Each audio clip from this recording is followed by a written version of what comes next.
I'm fine. Still a bit sore, but I'm fine, thank you. I think yesterday's practice in my house was a good run for this mouth of mine, if I can call it say like that. But thank you, yeah, I'm fine. Good morning, Honorable Loro. I was just going to greet you. Hello, Chair. Nice to be here. Honorable Kumalo Dumela. Dumela Salo, how are you? Good evening, Honorable Sine. Good morning. Good morning, Chairperson. Good morning, honorable members. I'm good. I'm fine, thank you. Honorable Clark, good morning. Good morning, Chairperson. I hope you're well.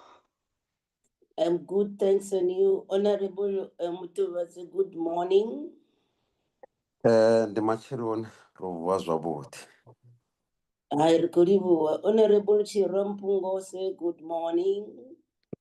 Sabona Slalo, to yourself, colleagues, and staff members of Parliament. Thank you. Honorable Mujatu Sawona. Sanbona sihlalo molweni sihlalo molweni sanibona. Member. Honorable Zungula, good morning. Varini sihlalo, Doribu. Honorable Keko Tembalam, good morning. Morning, Chair. Morning, colleagues. Morning to the staff of Parliament. I'm well, Chair. I think you are also well. Thank you very much, Chairperson. Thank you so much. I'm good too. Let me greet the colleagues from department, support staff from Parliament, and everyone who is in the meeting. Good morning to you all, and I hope you too are well. Dr. Letlape Dumela. Good morning, Chair, and good morning to the honorable members. Okay. I think I've greeted everyone. I was trying to do that to check the quorum, and indeed we do correct. And thank you, colleagues, for attending the meeting in numbers. We are here today to consider the private members bill by Dr. Letlape. That's the only agenda item. Can I get it? And then, do we have any apologies?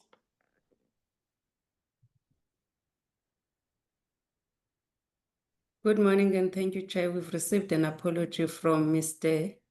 Bosch. Thank you, Chair. Okay. Ms. Marie is also in the platform, in the meeting. Thank you, Chair. Who's that one? Chairperson. Ms. Marie. Oh, good morning. Good morning to you. Honorable Marie.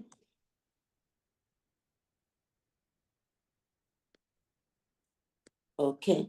So the only apology that we have is for Honorable Bosch. So the only item agenda, the only item is this bill by Dr. Letlape. Can I have a mover and a seconder for the adoption of the agenda as it is?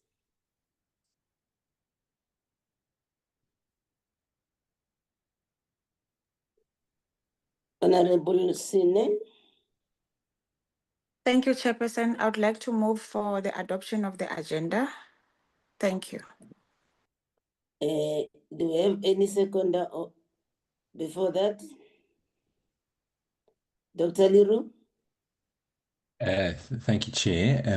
I just wanted to, before I second, I just see if we could possibly have some space at the end of the presentation or end of the question session, just to quickly talk about two things. One is about the NHLS system that went down over the whole country on yesterday, and it seems to be due to the fact that they don't have a they don't have a backup electricity at their head offices in Sandringham and Johannesburg. And so I just thought it is important, as we are the committee that are overseeing this, when something like this happens, we probably should be asking for a report or understanding what's happened, why it happened.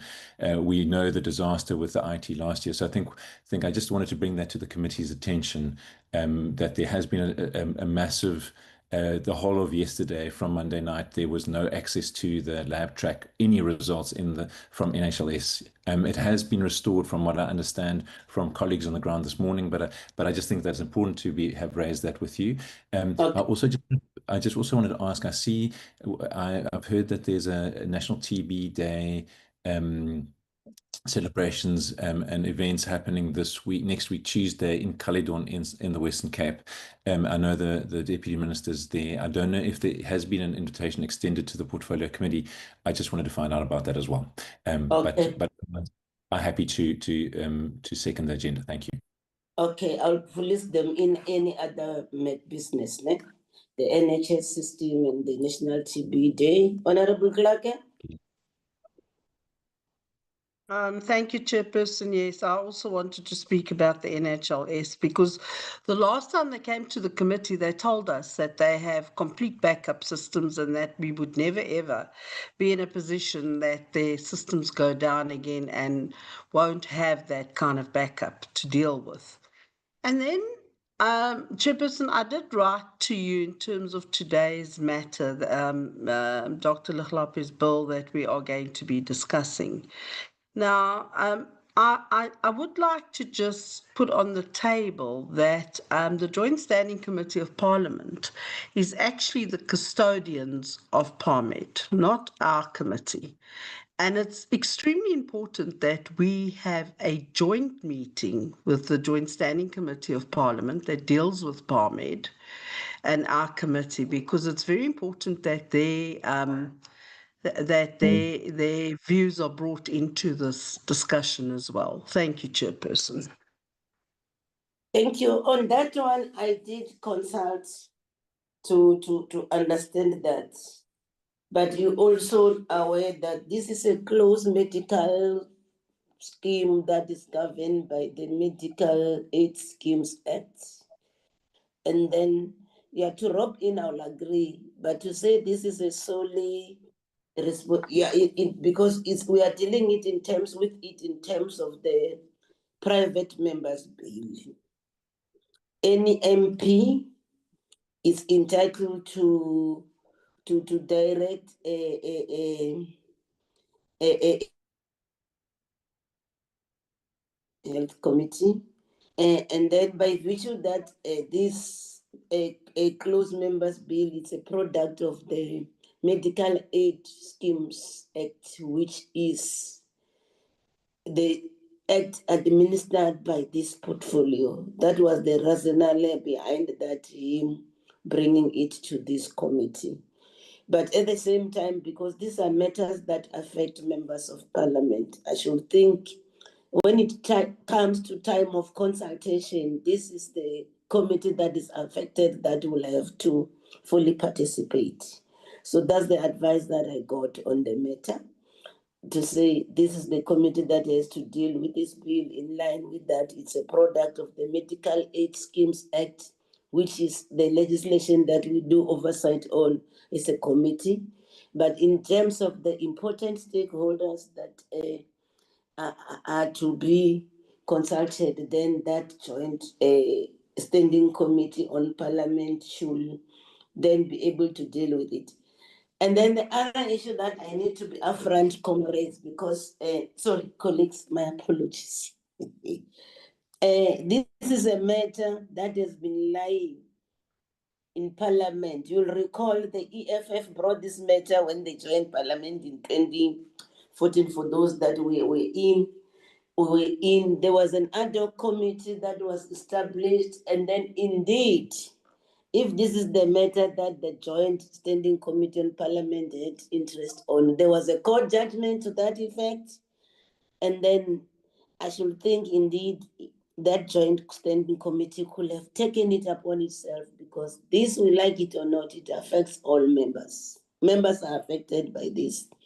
So That's where one comes from to say we'll have to consider that under the circumstances, then we'll have to then include that joint standing committee to then also participate if we'll reach to that stage. I should think that will also allay the fears, and then the committee will definitely be engaged and they will participate on this matter. I hope this provides a way forward, Honorable Clark. We noted that's why, because you said that initially when this thing was sent to us, then I had to consult the House chairpersons to get their views and all the stuff. Thank you so much. Having said that, can we hand over today what we'll do, like it's a normal legislative process who Dr. Letlape will present. Thank you so much, Honorable Clarky. Then, yeah, can we hand over to you, Dr. Letlape? We want to hear you today. It's our first engagement with you on this matter. Are you ready? I am ready, Chair. Proof of life? I am ready, Chair. I wanted to see the proof of Yes, life. I am alive. Okay, I thank am you. in the precinct. I am in the Parliament buildings. Okay. I needed to be here so that I could have a better connectivity. I hope the connection stays. The first thing that I'd like to do, Chair, Can you, I is think you to actually, then we've seen you, you can switch off the camera so that we can increase your bandwidth. And for the benefit of us who are in villages, yeah, then we'll hear you properly. Thank you so much. thank you, Chair. The first thing I'd like to thank the Chair and the committee for this opportunity. I do not take it for granted. The issue of healthcare is something that is close to my heart. I'm a health worker. I'm a healthcare professional. I'm a health activist. And one of my primary aims is seeing that in this country we have a healthcare system that is accessible to all of us on an equitable basis for no payment at the point of service, so that patients get the care that they need rather than rationed care, and that we would be in a situation where we leave the decision making to the healthcare professionals and we do not have committees that ration care. In terms of our constitution, health is a human right. The purpose basically of the bill, it's just to ensure that we take away change certain key aspects of the current bill. I'm going to ask the secretary. I would also like to thank the parliamentary legal staff that have helped compile this bill, and all other staff members that have aided in that regard. I just have a few slides that's basically pointers as to what this is about. I hope this would be a conversation since members have received the bill. So I'm not sure if anybody can fly the slide for me. Lindo Vuyo, are you able to assist the member? Thank you so much.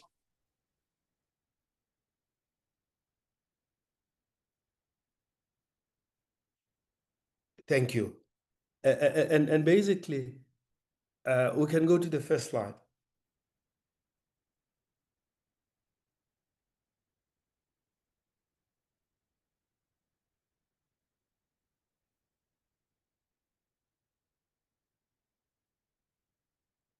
The key issue about our current Parliament medical aid system is that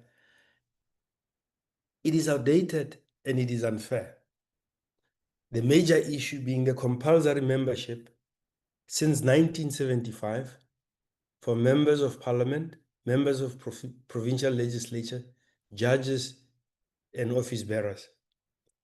What it creates, it's an exclusive scheme that excludes ordinary South Africans. One of the problems that it occurs over the years is the escalating cost of the medical aid, with heavy salary deduction, which produces a financial burden. It's also a one-size-fits-all and does not address the diverse needs of members. It also shields leaders from public health care facilities. Now, the issue about the escalating cost is something that I hope members will take into account. PARMED is so expensive that some members cannot afford to put their spouses or their dependents on that medical aid. So you have a lot of members that will take other medical aids outside PARMED that are more affordable for their loved ones, their partners, and their dependents. And that is something that hopefully the committee will take into account in terms of the recommendations that we make or that I make. Can I have the next slide?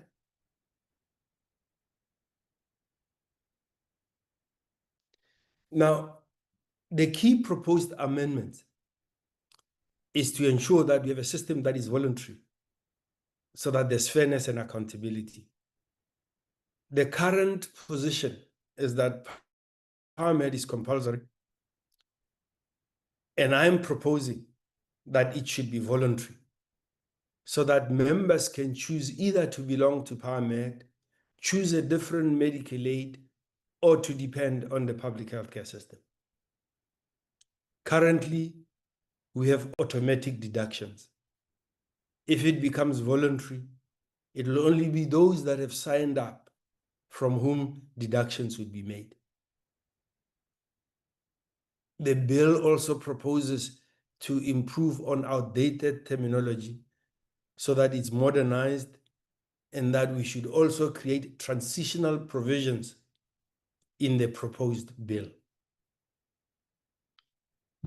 Can I have the next slide?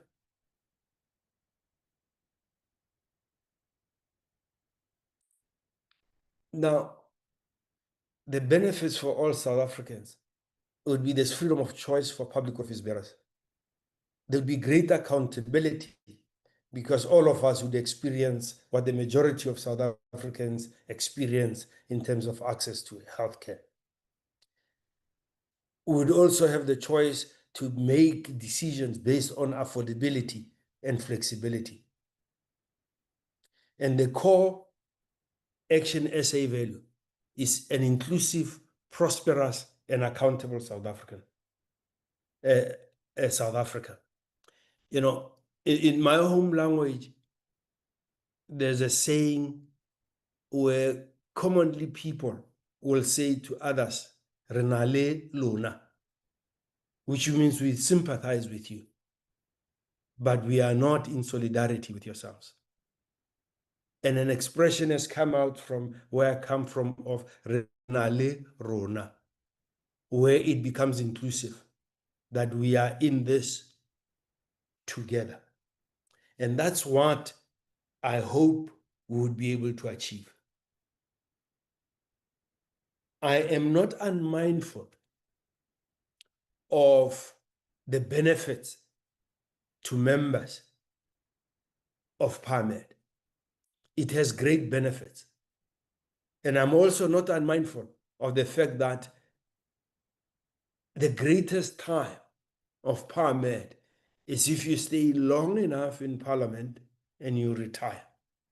Because when you retire, PARMED becomes more needed, but more importantly, it becomes more affordable. Because depending on how long you've been in Parliament, you will pay a reduced premium in accordance with longevity.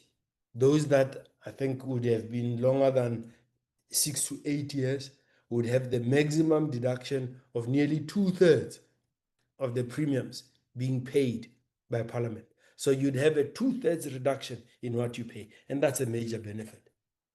That is why I am not advocating for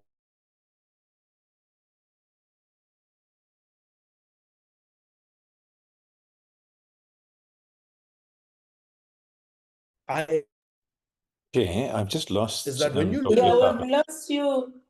You will start it when you say, this is why I'm not advocating, and then we lost you. Can you start there? Dr. Letlape? Dr. Letlape?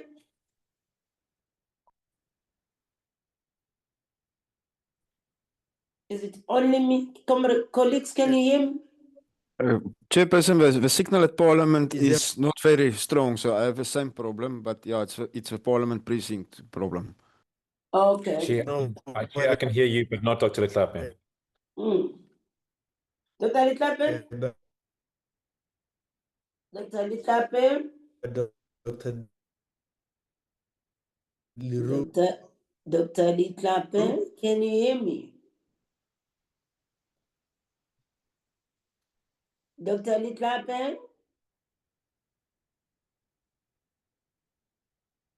Maybe we'll have to ask him to log out and log in again. Yes, I can hear you, Chair.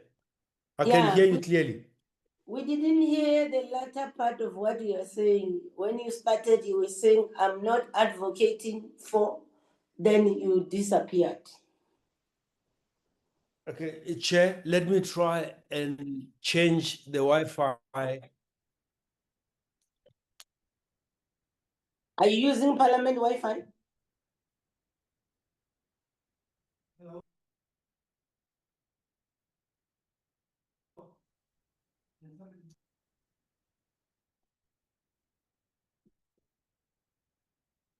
You should have stayed in the village. It's much better than in Parliament.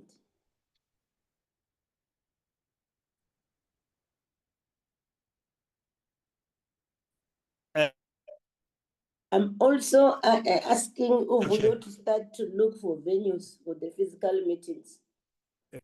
Connection is saying Wi-Fi in case the Parliament Wi-Fi is not enough. It keeps fading. Chair, I'm going to try and connect on the party Wi-Fi, which Even your might be own better than the phone Parliament Wi-Fi Wi-Fi. can do better while you are there. If you don't get the party Wi-Fi, use your phone Wi-Fi to connect. Hotspot yourself. Okay, I will do that, Chair. Do better. In future, you would rather stay at home. Though there are challenges in the villages, but it's better than the one in Parliament.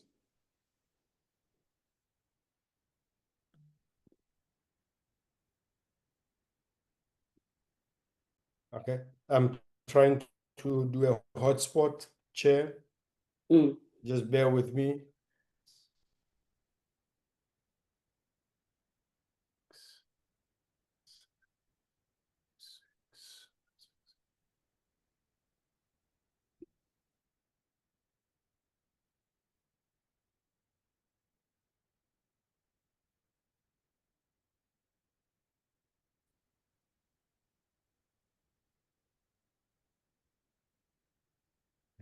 My phone. There's your phone, but you are connected to. Yeah, we can hear you. You can proceed now. We can all hear you. And the person assisting you can hear you. Proceed, Dr. Letlape. Is it better now? Yes, you are very audible now. Okay, Chair. Thank you, Chair. Thank you. What I was saying when I faded was the fact that I'm not advocating for abolition of PARMED.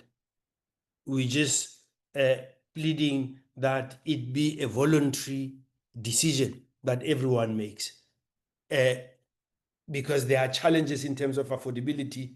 There are also challenges in terms of value systems, ethics, and more importantly, the issue of choice.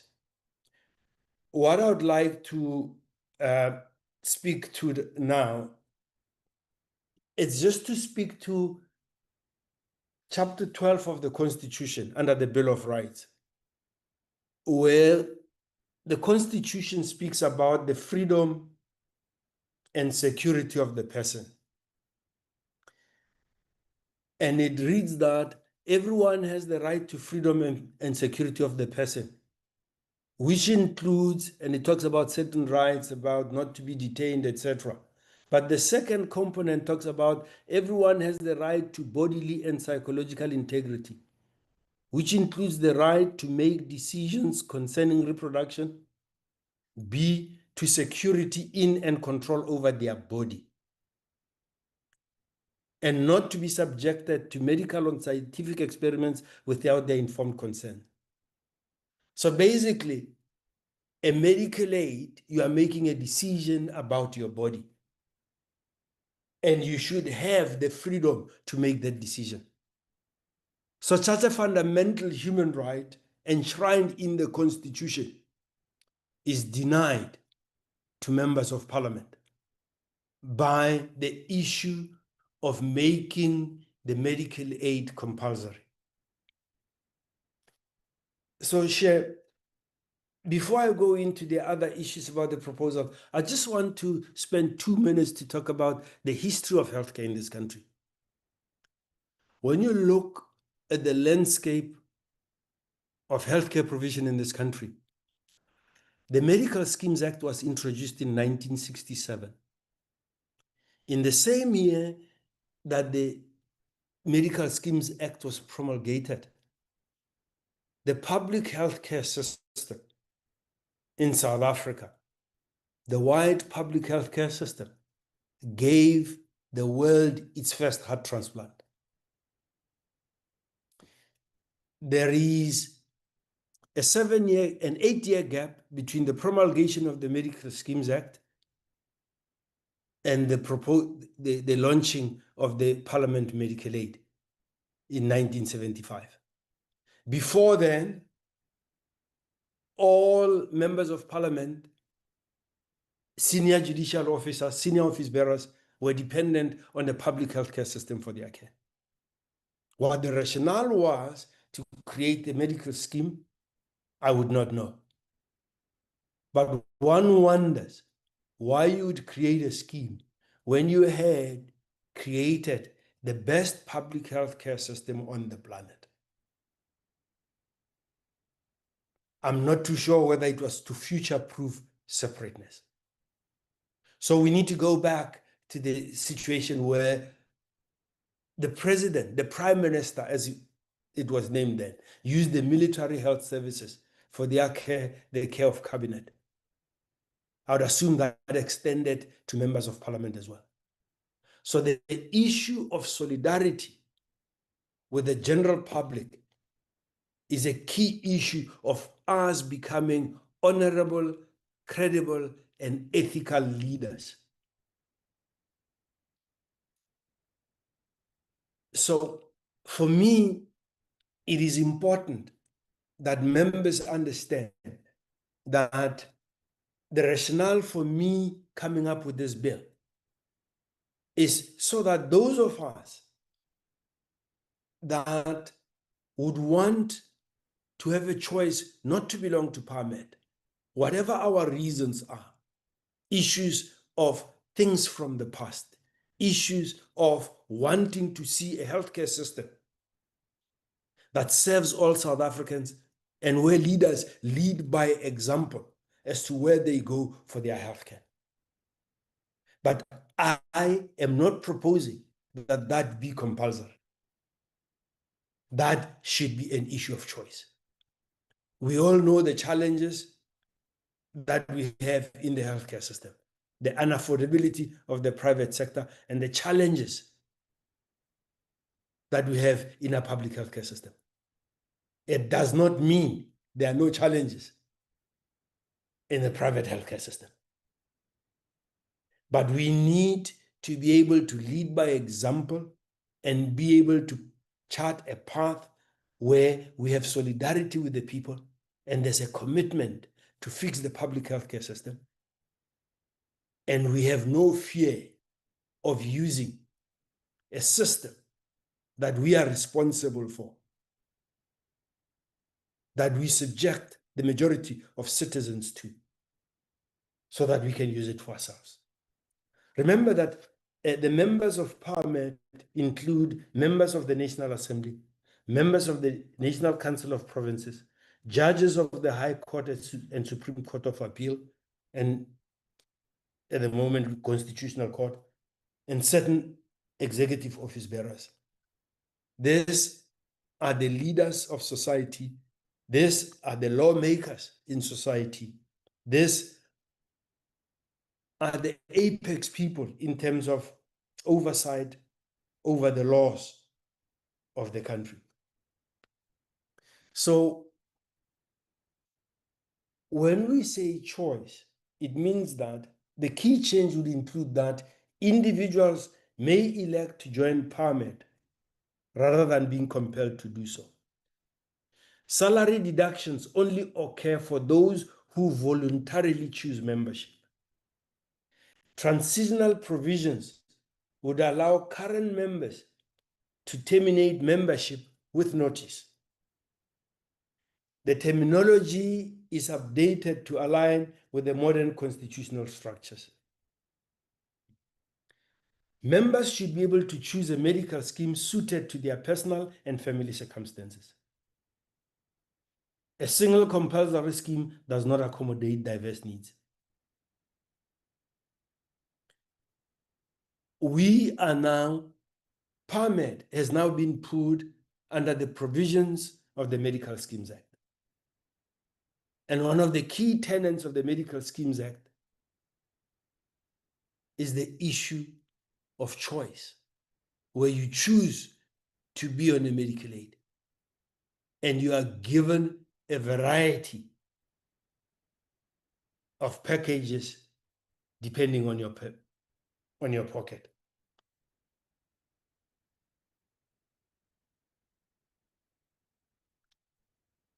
So, Chair, I would like to spend more time taking questions from members and engaging. Just as a background, the Chair has alluded to the fact that the EFF took the matter to court. One of the key issues about the court case was the fact that there are many people that were going to be affected by the proposal from the EFF. And those people were not consulted. As we have said, it's not only members of the National Assembly that are members of PARMED. We have members in the other house that are members of PARMED. We have members of provincial legislature. We have the judiciary. So one of the key issues from the presiding officer in the court was the fact that there are many people that are going to be affected. The presidency needs to be able to answer. Treasury needs to be able to come forward on these matters. So the change was going to affect many people that were not included. We also have a huge stakeholder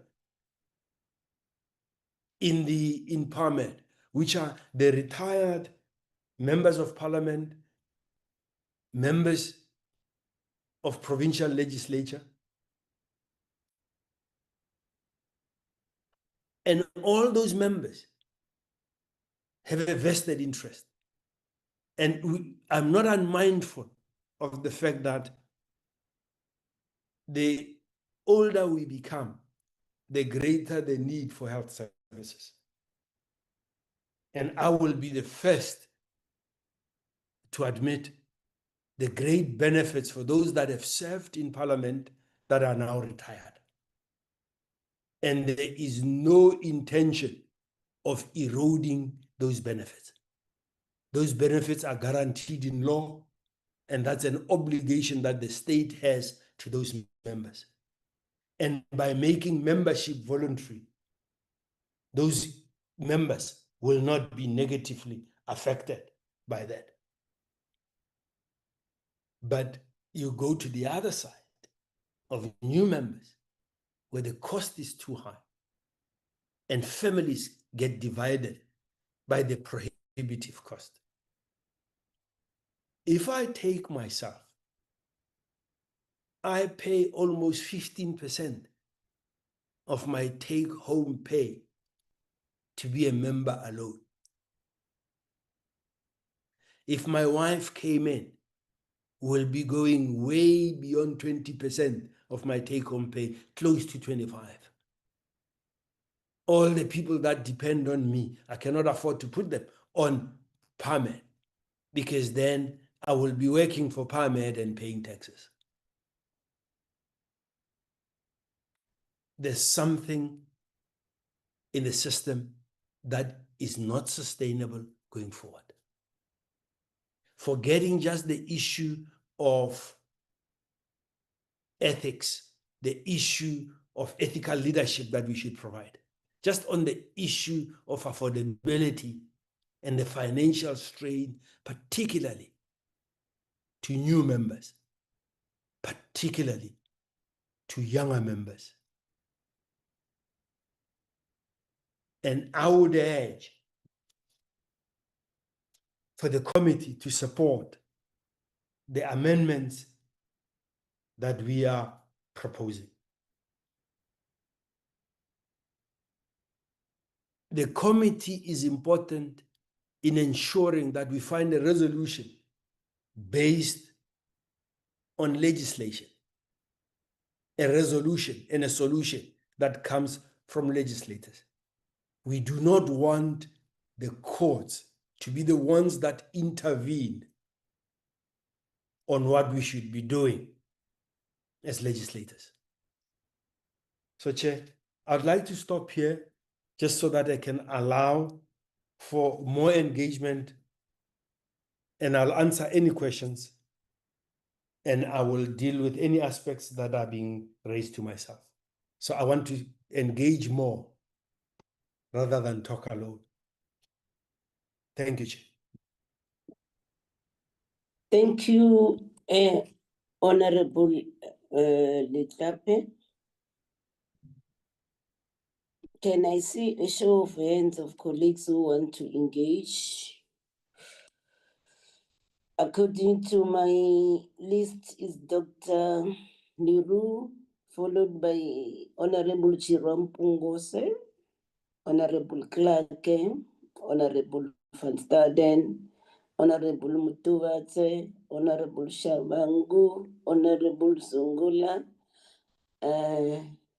Yeah, I will still welcome more hands, and Honorable Keko, or Honorable Sine as well. In that order, Dr. Liru, over to you. Thank you, Chair. Just to show proof of life, and I'll switch it off again just for bandwidth purposes. Thank you very much to Dr. Letlape for the presentation.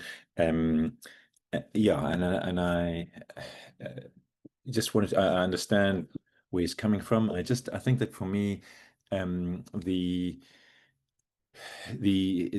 questions around a medical scheme like PARMED are primarily financial, and I think that a small scheme like this is very financially vulnerable, as we know. And I know that certainly in most parties, particularly the younger members of the caucuses, are find that the medical aid is very expensive. But I think that we have a situation where we have, as in all medical schemes, where the healthy often subsidize the older and the sicker, and when you're in a smaller medical scheme, that's even more important. And I just want to, I just want to ask the first thing, as Dr. Letlape says, he doesn't want the medical scheme to disband or to lose the benefits, but from my understanding is, unless the scheme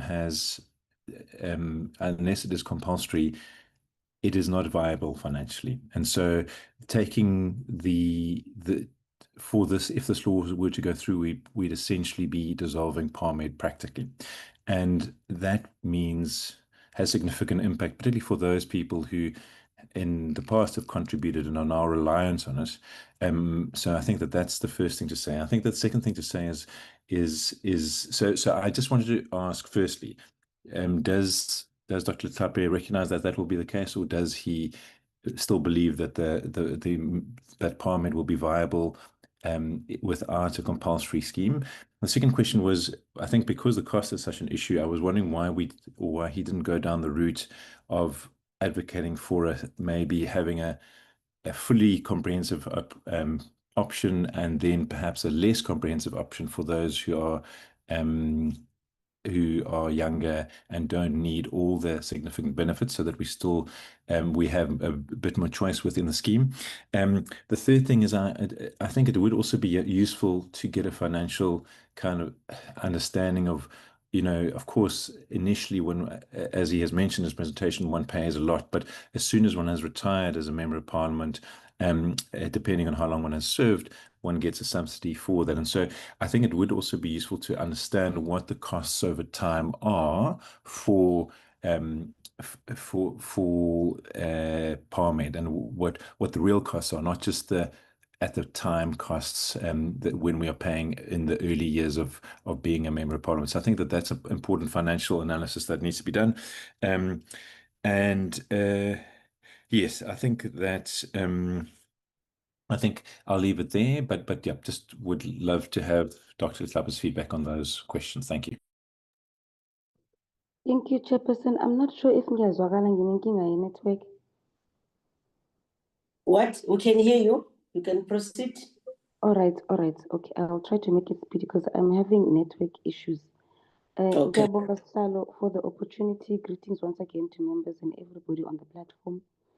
I mean, the issue of PARMED is one that the EFF has consistently raised over the years, on it unfairly benefiting MPs and all the officials and judges, that it creates a privileged healthcare system that's separate from ordinary public health care.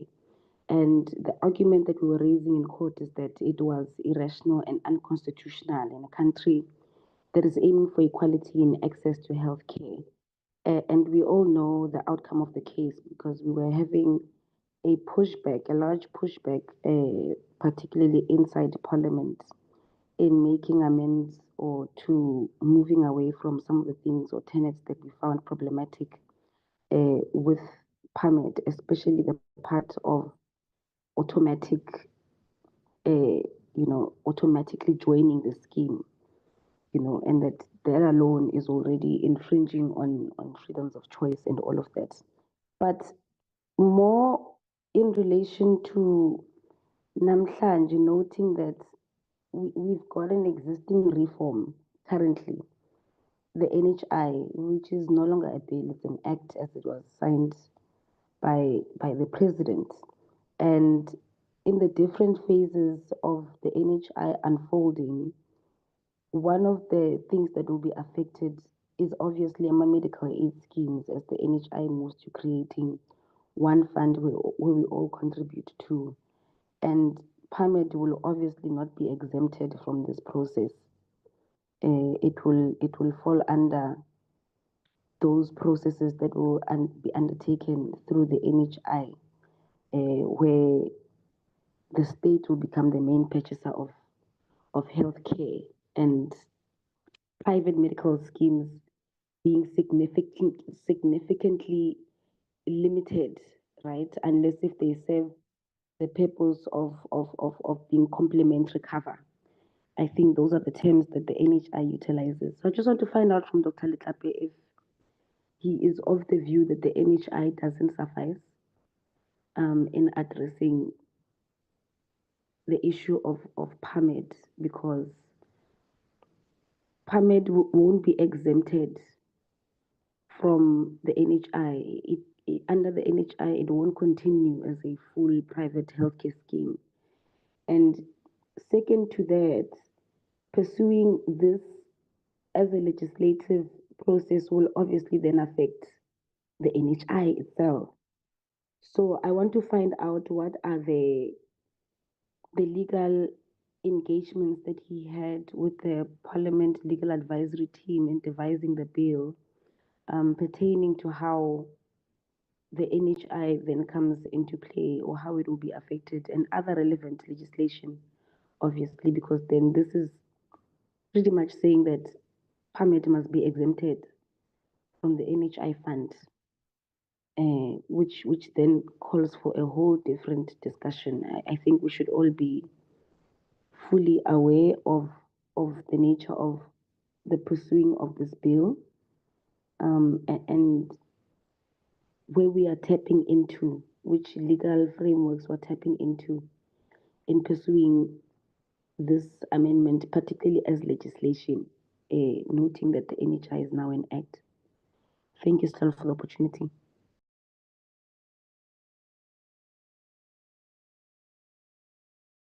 Are you done? Yeah, Honorable Chirwa? You've done. Okay. Thank you. I hope Dr. Letlape is noting, but I will then in between so that you don't get clouded. After Honorable Van Staden, you can respond, then we'll continue. It's me next, Chair. Oh, sorry, my apologies. After Honorable Clark, you can respond, then we'll group the other three colleagues so that you don't get clouded with a lot of questions that you miss important things. Honorable Clark, over to you. Thank you, I've noted Chairperson, you for to the Honorable opportunity. Mares. Okay. Thank you, proceed. Chairperson, for the opportunity. Dr. Letlape speaks about freedom of choice. Now, if you look at various different companies, and I'm aware of many of my family members, for example, they are having to belong to, for example, Discovery, and that's the only medical benefit they're allowed to have. So many companies use one supplier, which becomes mandatory to that company. So it is not a new thing in order to do that.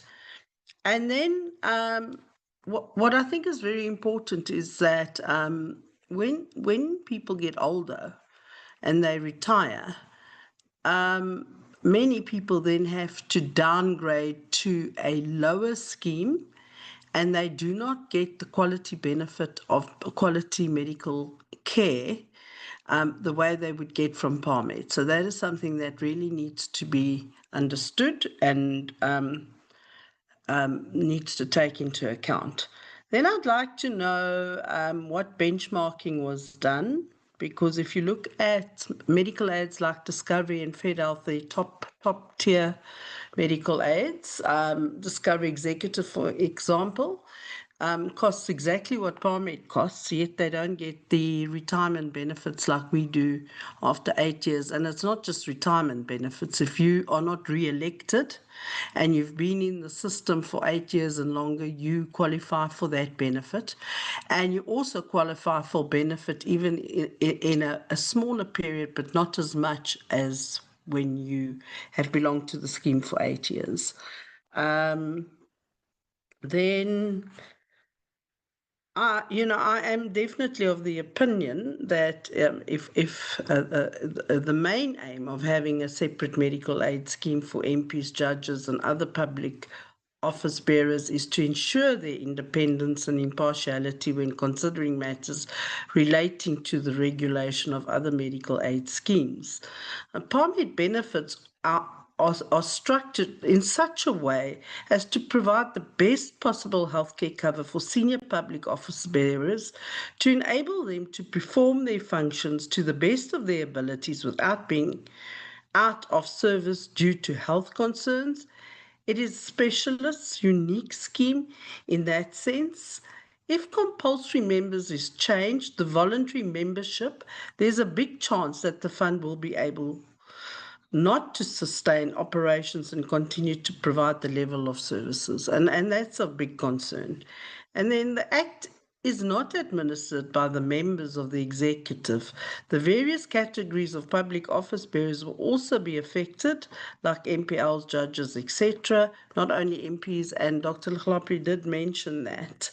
Then just going forward as we debate this PMB and take decisions on that, Chair, I would like to bring up the issue that going forward when we have more meetings and that, I think we just need a legal opinion in terms of you yourself serving on the board of PARMED, but as a trustee on the board.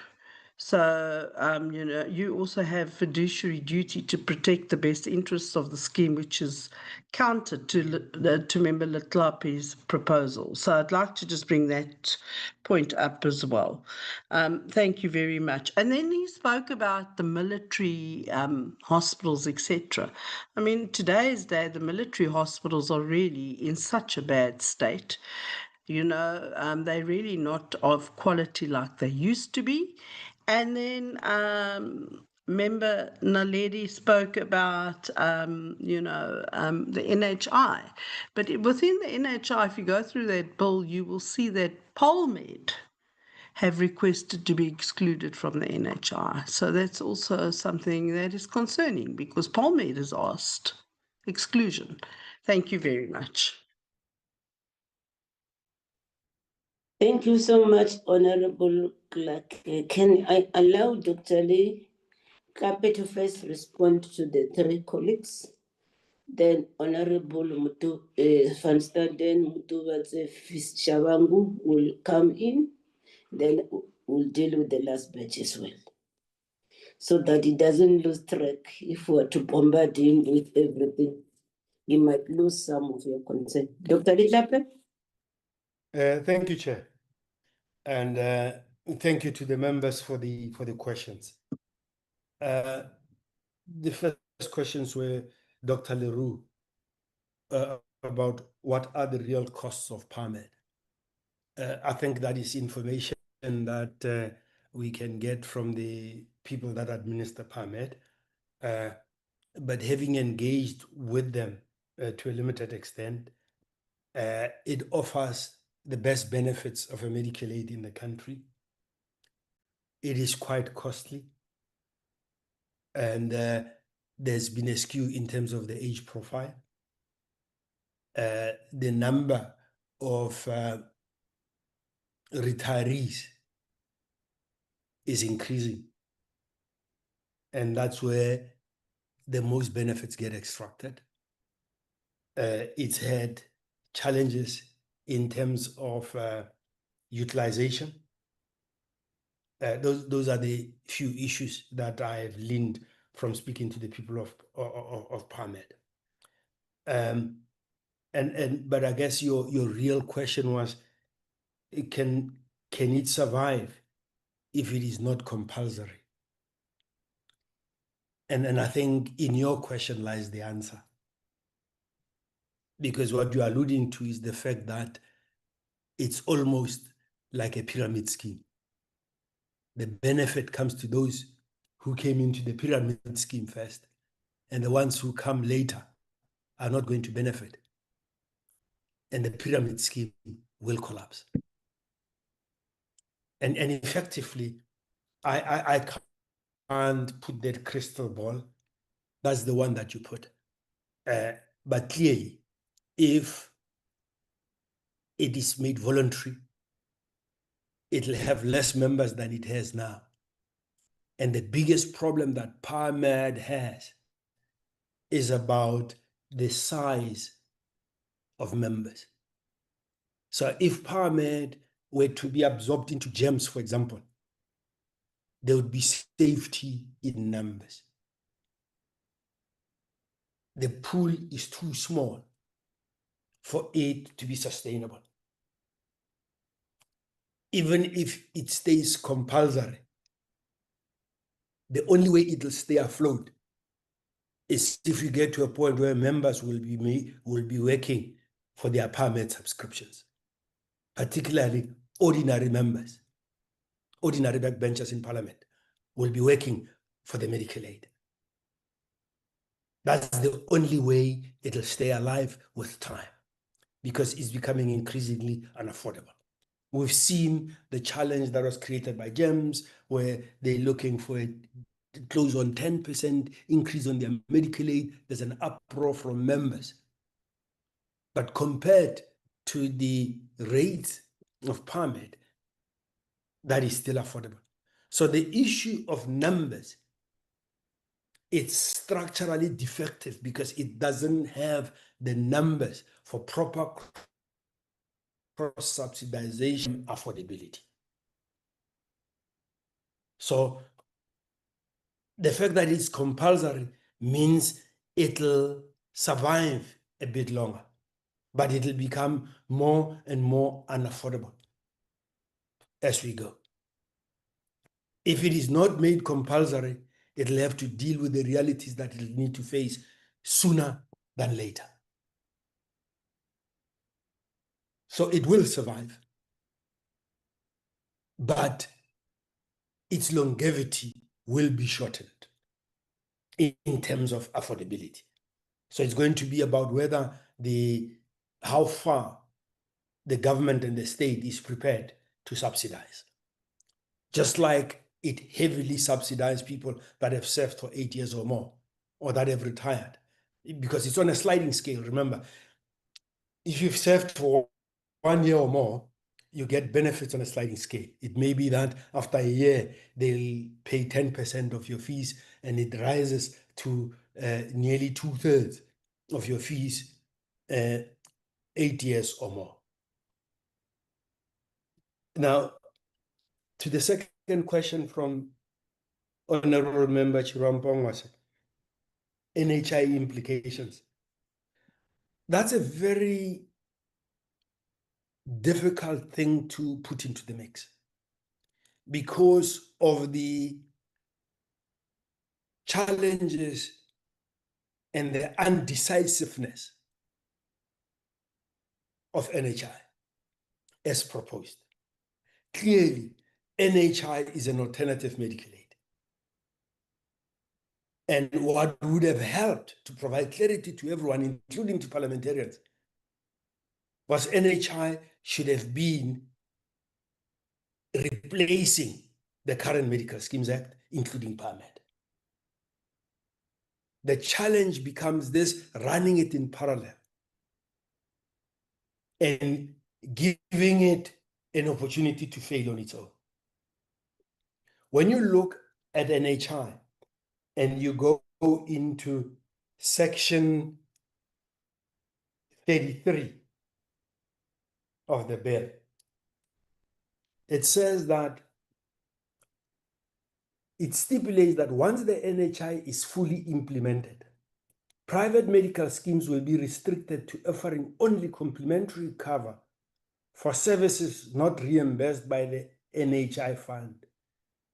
This section is central to the restructuring of private healthcare, effectively limiting the scope of private medical schemes. Now, this is part of the act that is being challenged legally, and it's part of the many legal challenges that are awaiting the courts to look at and adjudicate. Now, when you look at that, you may read, this thing becomes subject to interpretation. Is PARMED considered a private medical scheme or not? If it is a private medical scheme, it will be impacted by the provision of Section 33, which means that at some point, PARMED would cease to exist. And this is a piece of legislation that comes from ourselves. Now, the challenge is the lack of courage and the lack of clarity on these issues. Because the question that could be asked, Honorable Member, is when are you going to reach that point? When do we envisage full implementation? When we have not even been appraised on how it is going to be funded? Is it going to be a tax? Is it going to be something that is compulsory for employees? Who's going to be administering it? Is it going to be an earnings-based contribution?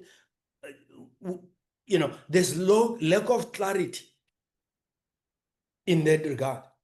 And that issue of full implementation, it might be beyond some of our lifespans.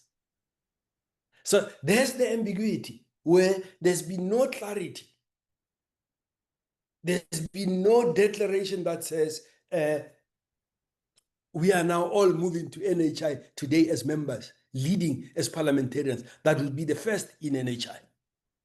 So maybe, Honorable Member, if there was clarity where this House would be saying, we have promulgated NHI and we are the first to go into NHI. We are not waiting for full implementation of NHI. We, as soon as it is enforced, PARMED dissolves and we all go into NHI. Not when it is fully implemented. Then there might be clarity where NHI becomes the substitute for PARMED. But the key issue, Honorable Member, is that this will be the same for all citizens. And all citizens will be in the same pool. And that is what I advocate for. Currently, where PARMED is an exclusive club, that becomes a problem. And what I'm proposing is that while it remains an exclusive club, let people have a choice whether they pledge solidarity today with the rest of South Africa or they stay in the exclusive, privileged club. And those are the things that the committee would need to consider. So in summary, there's so much ambiguity in NHI. It has the potential to be the answer, but because of its hesitancy, the confusion that it shows the inability to lead, the inability to say, we're starting with ourselves. None of us know where that train is going. There's good intent, but in terms of how it is being executed, I have my doubts. Honorable Clark, you speak about the fact that freedom of choice, that choice doesn't exist. Companies compel employees to a single medical aid. And I agree with you. But in terms of our constitution, that's a violation of the human rights of their employees. All of us need to be able to decide about our bodies. Parliament can be the lead example of taking the issue of choice and decision-making from its own members. And we then see other people who violate other people's rights to decide on what they do with their own money. The issue of companies that make it compulsory to be on a scheme, that have one scheme, is a violation of the human rights of their employees. They do it because they care. And we have a history of people doing things because they care. Apartheid excluded the majority of the people because it could, because they made the laws. The fact that employees do it does not make it right. And it is a responsibility that we as lawmakers need to bear to ensure that our citizens' rights to freedom of choice are not impacted upon. Like we have allowed our rights to freedom of choice to be impacted upon. And I agree with you, Honorable Clark, the benefits post-retirement are second to none, and they belong to an exclusive club. I mean, I have my sister, who was a teacher for more than 4 decades, was on medical aid all her life. We're now battling with the treatments that she needs because she can't afford the medical aid. She's downgrading and she's not getting the benefits. She's paying more now for less benefits than she was paying when she was employed. But when you get on PARMED and you get to, if she was on PARMED, she'd be paying less now than she was paying when she was employed, and she'll be having a full range of benefits. There's absolutely no doubt about it. The post-retirement benefits of PARMED are second to none. No one can come close to those. And because of the arrangements of the subsidy from the state, PARMED, post-retirement, having said 8 years or more in this country, is nothing can compare to it. And I agree with you. Now, the notion that PARMED was to enable us to function properly, to do oversight over other medical aid so that we are taken care of and we can have oversight, that's basically setting us apart. That's what apartheid is about. Now, ethical leadership is about taking your people where you will go yourself for your own healthcare. The current president of the country, President Cyril Ramaphosa, will always make an example of the Swedish Prime Minister, who would be sitting in a hospital bed next to a common laborer. And he said he admired that. For me, that's how we do our job properly.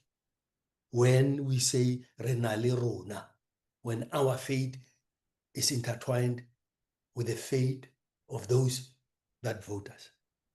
I do not agree with the notion that we need to be privileged and ring-fenced so that we can take care of others. Just like I do not agree with the fact that suddenly, once we become MPs, suddenly, once you are appointed as a minister, your people are a danger to you and you need more protection. You go to Scandinavian countries, ministers use public transport. Ministers pack a scarf team to work. They are part of the society that they serve. And that is what I believe in. So my ideas are different from yours, Honorable Flack, and I respect your ideas that we should be made exclusive and important so that we can have oversight over other people. Dr. Letlape? Yes, Chair. I've asked you to respond to 3 members, but you must be mindful of time. Because okay. That's the point. The last issue was about the military hospitals being in a bad state. And that's because Parliament has allowed them to go into a bad state in terms of resources. When I was a young healthcare professional, medical technology was introduced into the military hospitals first before it came into public hospitals. It was introduced into public hospital first before it went private. The private sector accessed technology from our system. PARMED asking to be exempted from NHI. I accept that that's what they might have done, but in terms of my ideology, we need to build a healthcare system not only for others, but for all of us. Thank you, Chair, and I'll take other questions. Thank you, Honorable Van Staden. You'll follow by Honorable Mutewatse and Honorable Shawangu in that order. Thank you, Chairperson. Chairperson, I've read the bill, but I'm gonna ask the presenter a clarity-seeking question because I want to hear it from himself. And maybe I'm wrong with this. If my only touched on it this morning, but I just want to see if I understand it correct. That this bill will allow members of Parliament to join their own medical aids of their choice and not be forced to join PARMED. But will this not result in a one-way street out for members of this medical aid and leaving at the end of the day this medical aid completely collapsing without anyone or any members? That can happen. It's a possibility. Or is it going to be a two-way street where also members of the public are to be allowed to join PARMED as members? So everybody in this country must have choices. I must have a choice if I want to join another aid rather than PARMED, or then the public must also have a choice to join PARMED rather than a private medical aid.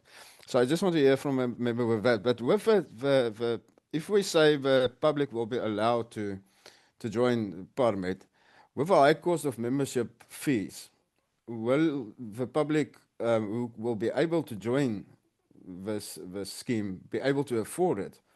Or do you think there must be a completely redesign being done on the PARMED system to accommodate members, not only of Parliament, but also as well if it's going to be allowed to members of the public? I, I just want the clarity on that, and if a member can just explain it to me again, but we'll have discussions on this. Thank you, Chairperson.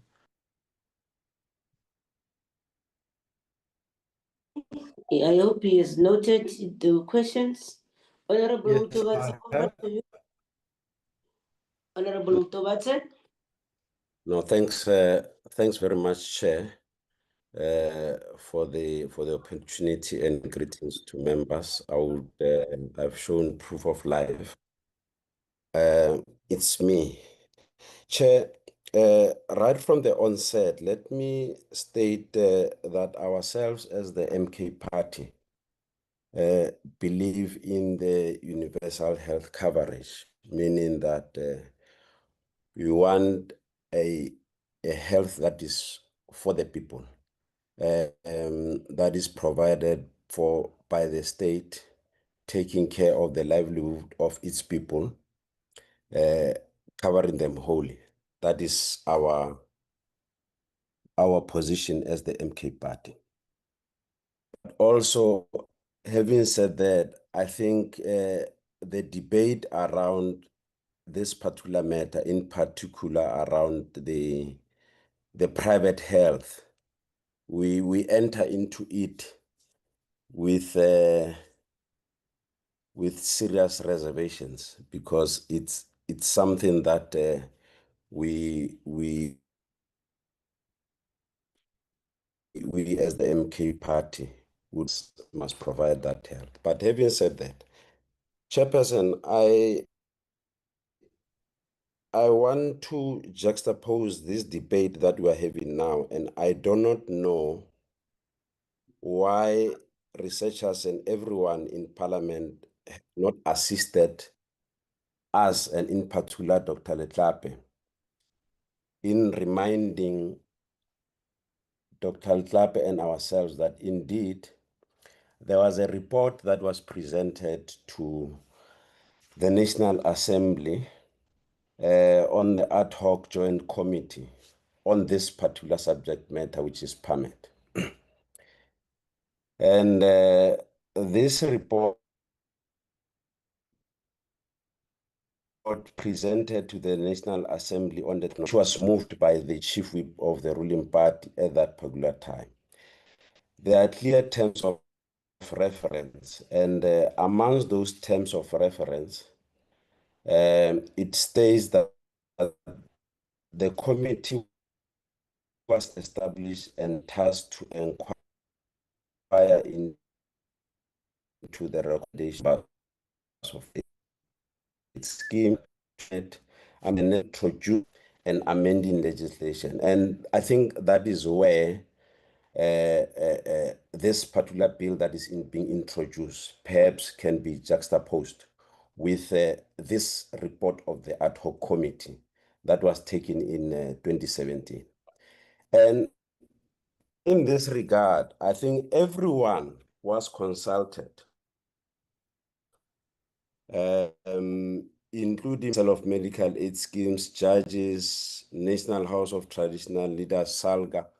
And it concludes that report It then concludes that, and it recommends to that particular house. And because it was a motion that was put, I stand under correction to say that because it was a motion, it was therefore a decision that was taken by Parliament. And I'm raising this question, Chairperson, that perhaps I should be assisted on how to take forward this whole process, because already there's a recommendation and there's a motion that was passed by the National Assembly on that particular day. And it has put together options. And if you look at those options that have been put there, it therefore says the sixth Parliament was therefore tasked to take forward this whole process towards its logical conclusion within the debate that Dr. Letlape is raising. Therefore, I think my recommendation or my advice would be, perhaps this committee must take cue and take forward what was expected of by the sixth Parliament and take forward that resolution that was taken by the National Assembly, which was a motion that was put and which was agreed upon with the recommendations that were put forward. And it says that in its recommendations that the committee on option 1 to the National Assembly and the National Council of Process as a recommendation to address the immediate unaffordability problem. That is the first option. And it further recommends that the National Assembly and the Council of Provinces, that the sixth Parliament must be tasked to further investigate the implementation of this option, which is option 1, with the aim of making PARMED voluntary and extending its membership base to include, amongst others, but not limited to, municipal councillors, magistrates, and traditional leaders.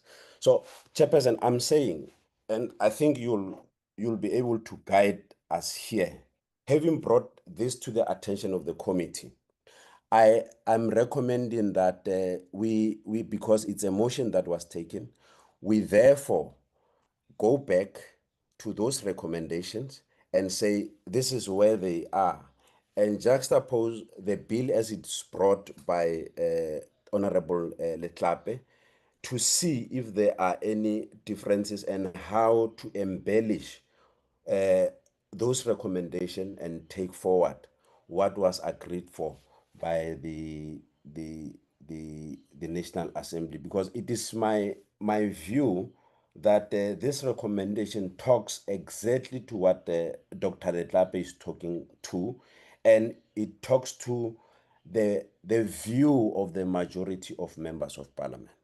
That's my take, Chair, on this particular matter. Thanks, Chairperson.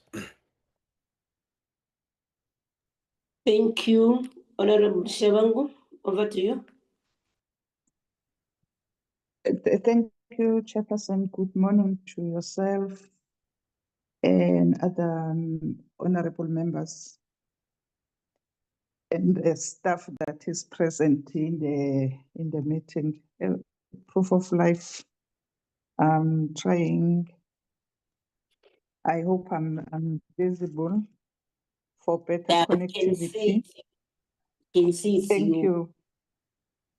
Thank you, Chair, and greetings to Dr. Letlape, who is our guest today.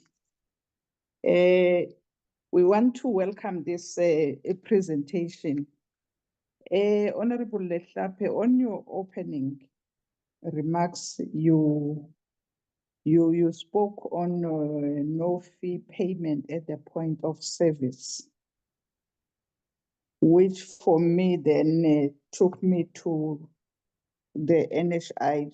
So I just want to check with you.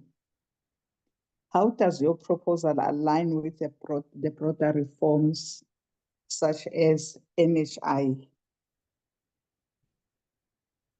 And you also spoke of I'm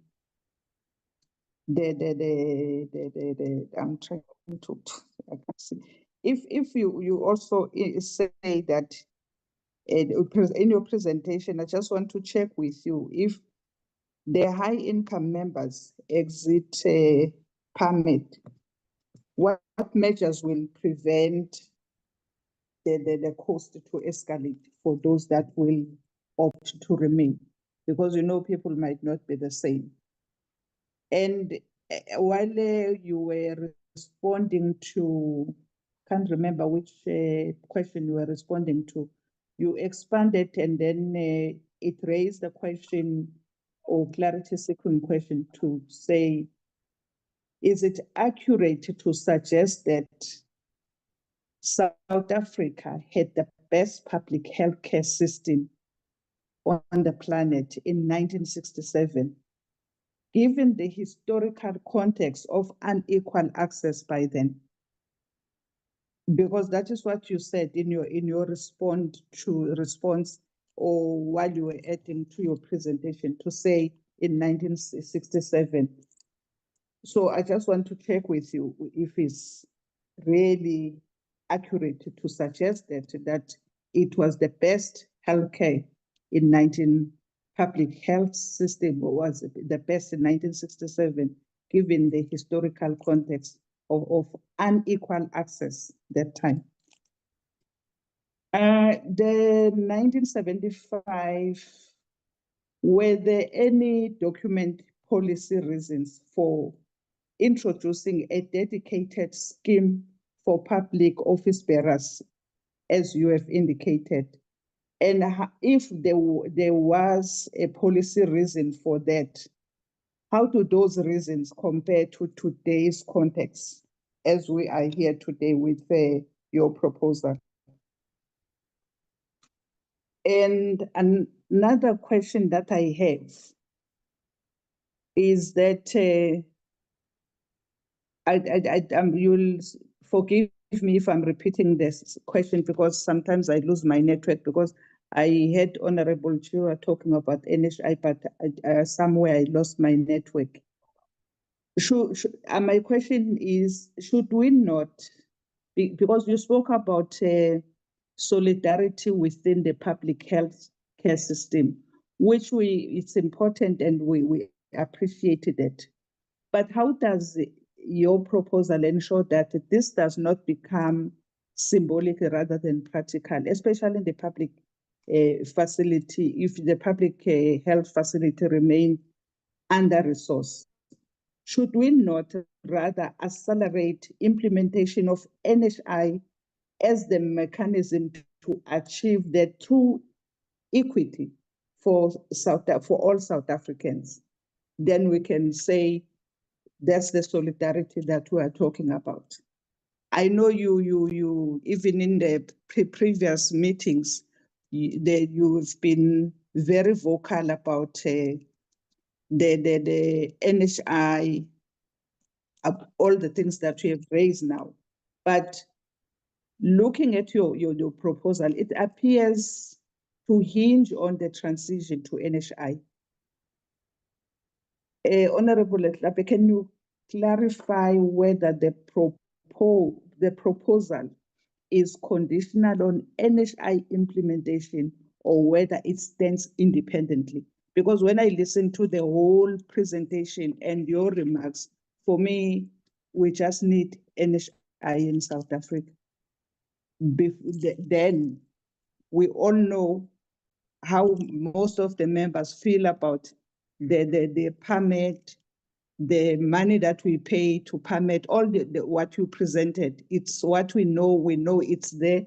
But my thinking and my proposal to you is that, don't you think that we should prioritize implementation of NHI as the true and the real mechanism that will achieve the equity for all South Africans? Thank you, Chair. Thank you, Dr. Letlape. Over to you. Be mindful of the fact that we still have also 4 other members to raise issues. Thank you, Chair. Okay. Thank you, Chair. Honorable van Staden, you're asking for clarity about whether it's a choice of medical aid or collapse of medical aid or open membership. What I'm proposing was not about expansion.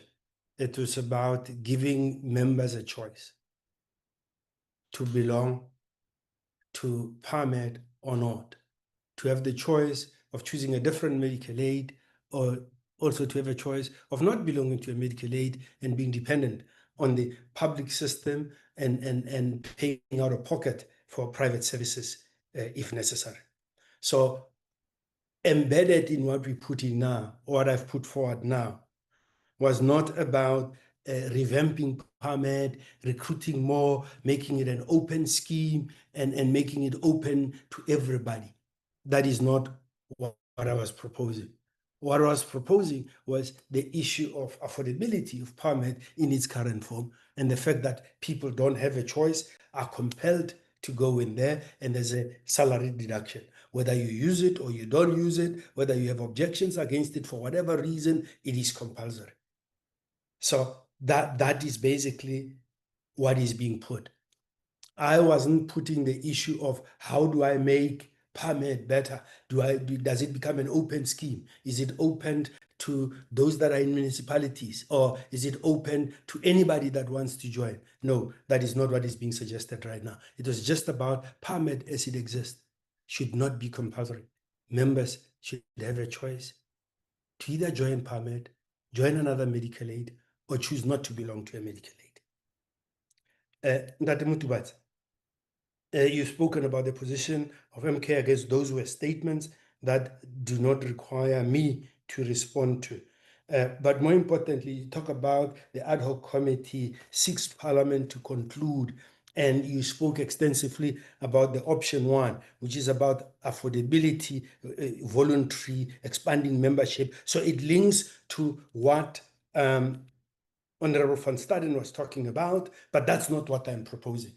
So those are outstanding issues of work that wasn't done by the 6th Parliament, and maybe it needs to be picked up. And what I'm putting on the table is that the things can run concurrently. Those issues need to be looked at, but the issue of making PARMED not compulsory, it's an immediate decision to be taken. Not that the other issues of addressing affordability, expanding membership, those would be things that PARMED would embark upon.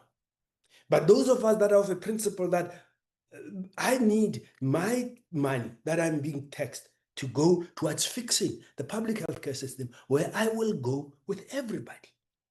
So in terms of my outlook, I'm not against what was suggested in option one, but that would be making the exclusive club more affordable by bringing in more members.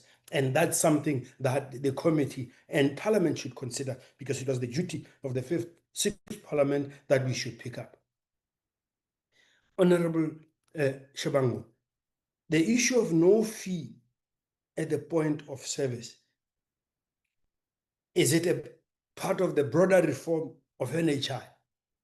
The problem I have is complicating the simple. If what we were proposing in terms of reform of our national health system was we're going to fix the public health care system so that all of us can go there for our care for no payment at the point of service, I mean, it's not complicated, it's not fudged, it's clear. When you look at what has been done in terms of pilots, the pilots are about fixing the public healthcare system. Let's come up with a narrative that unites, not a narrative that divides. That says, where are we going with healthcare? It's to fix the public healthcare system for all of us, and all citizens will access it for no payment as they access it.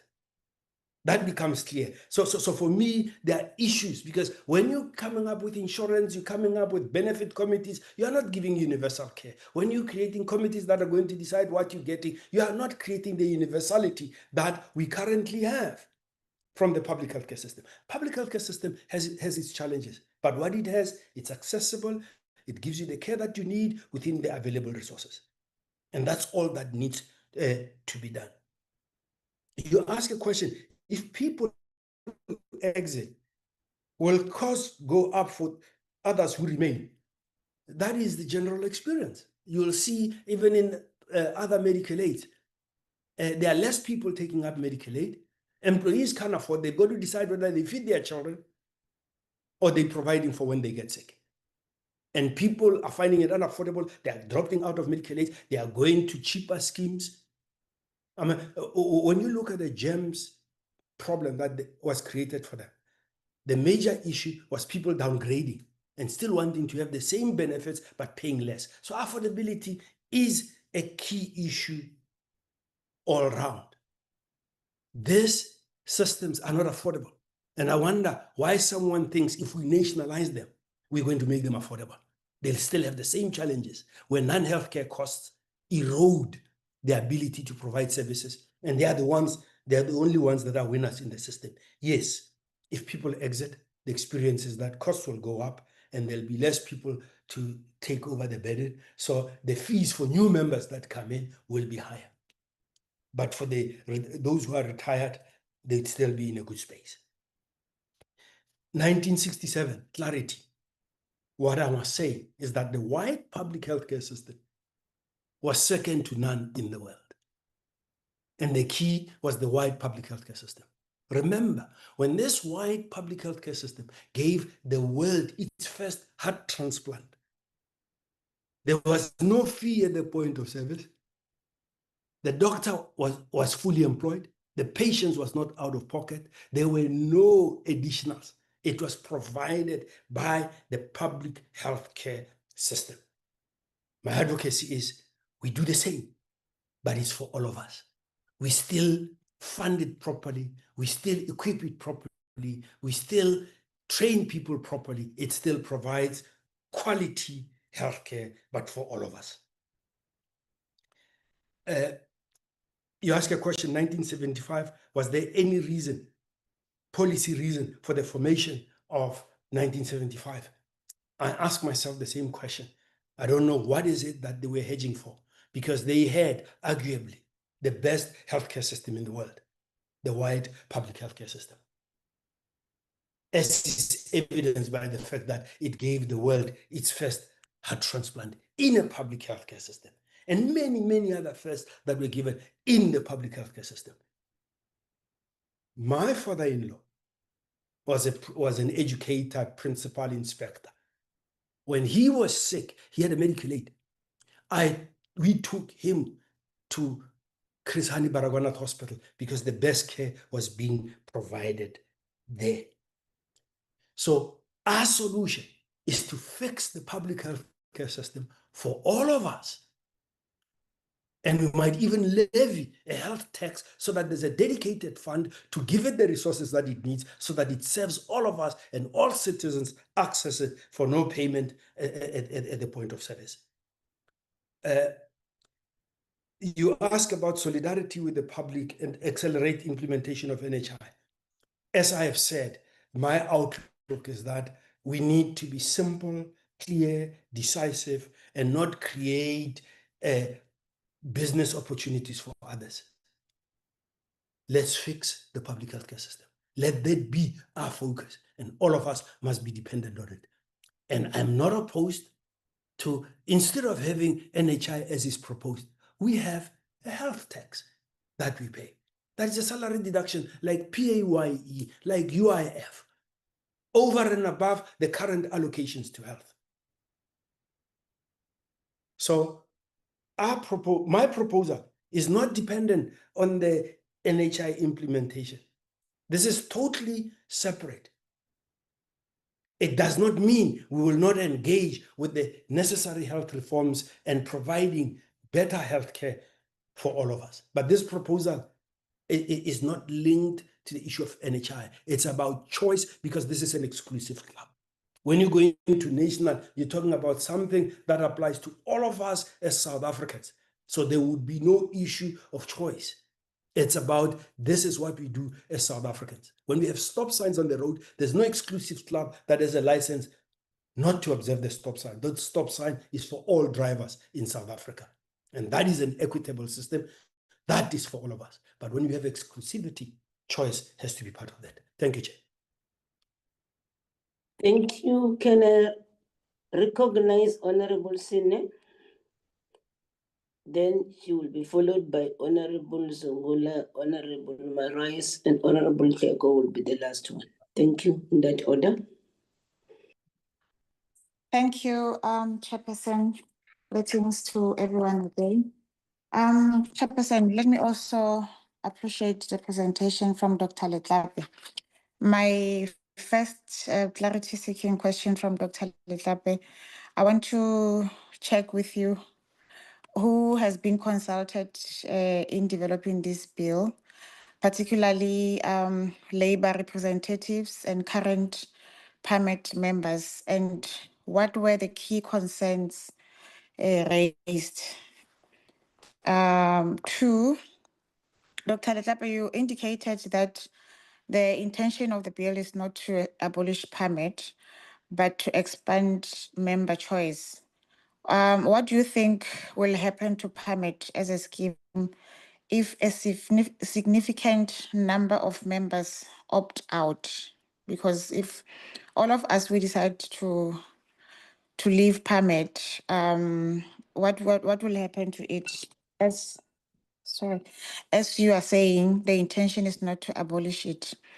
And my last chair, I think this one, most members also raised it in terms of the alignment with broader objectives of the NHI. Can you clarify how the bill, but I think you have responded to this one. Thank you, Chair. Thank you. Honorable Zungula. Thank you, Chair. Greetings, Chair, colleagues, everyone on the platform. Dr. Letlape, thank you. Thank you so much for sponsoring a bill that will really enable members to have choice in terms of their medical aid options whilst serving in Parliament. I think many speakers have highlighted how it is expensive and, sometimes it is not feasible for members of Parliament after they've left. I'm the only one that's not hearing you. Yeah, you are the only one. You can't hear him. I can hear you, Chair, but I couldn't hear him. Can you hear me now? Can you Yes, hear I can him hear you now. Okay, we can only Yes, hear I him can. ourselves. Proceed. Okay. Then you'll have to repeat, Honorable Zungula. Yes, so I was saying, Dr. Letlape, thank you for sponsoring a bill that will really assist members in terms of having an option or having a choice in terms of their medical aid while serving as members of Parliament. It has been highlighted how expensive it is, and to a great deal, how members, after they leave Parliament, they also leave PARMED. Also, I just really want to emphasize a point to say, most of the time, we find ourselves being the mouthpiece of companies and their preferences instead of being on the side of the workers, because we are the workers now in Parliament in this context. So I think we need to look out what is in the best interest of the workers, which is the members of Parliament. What I want to ask Dr. Letlape, do you have stats that show that out of if, for example, 100 members of Parliament leave, how many continue with PARMED, and how many, leave PARMED? Because I think that will be a clearest indicator that PARMED is only feasible for a huge chunk of members of Parliament only when they are serving in Parliament. And if we want to have a state whereby people have some form of medical cover, it can't be that we are going then to have an approach whereby it's only when they're in Parliament that they are able to have the cover. Immediately they lose their membership of Parliament, then it's back to square one and they do not have cover and they lose all of the benefits in the process. Yet if they were in an affordable option, their status as members of parliament, even if there's changes, but it will not materially affect how, they have cover. So I just wanted to ask that question from you. Thank you.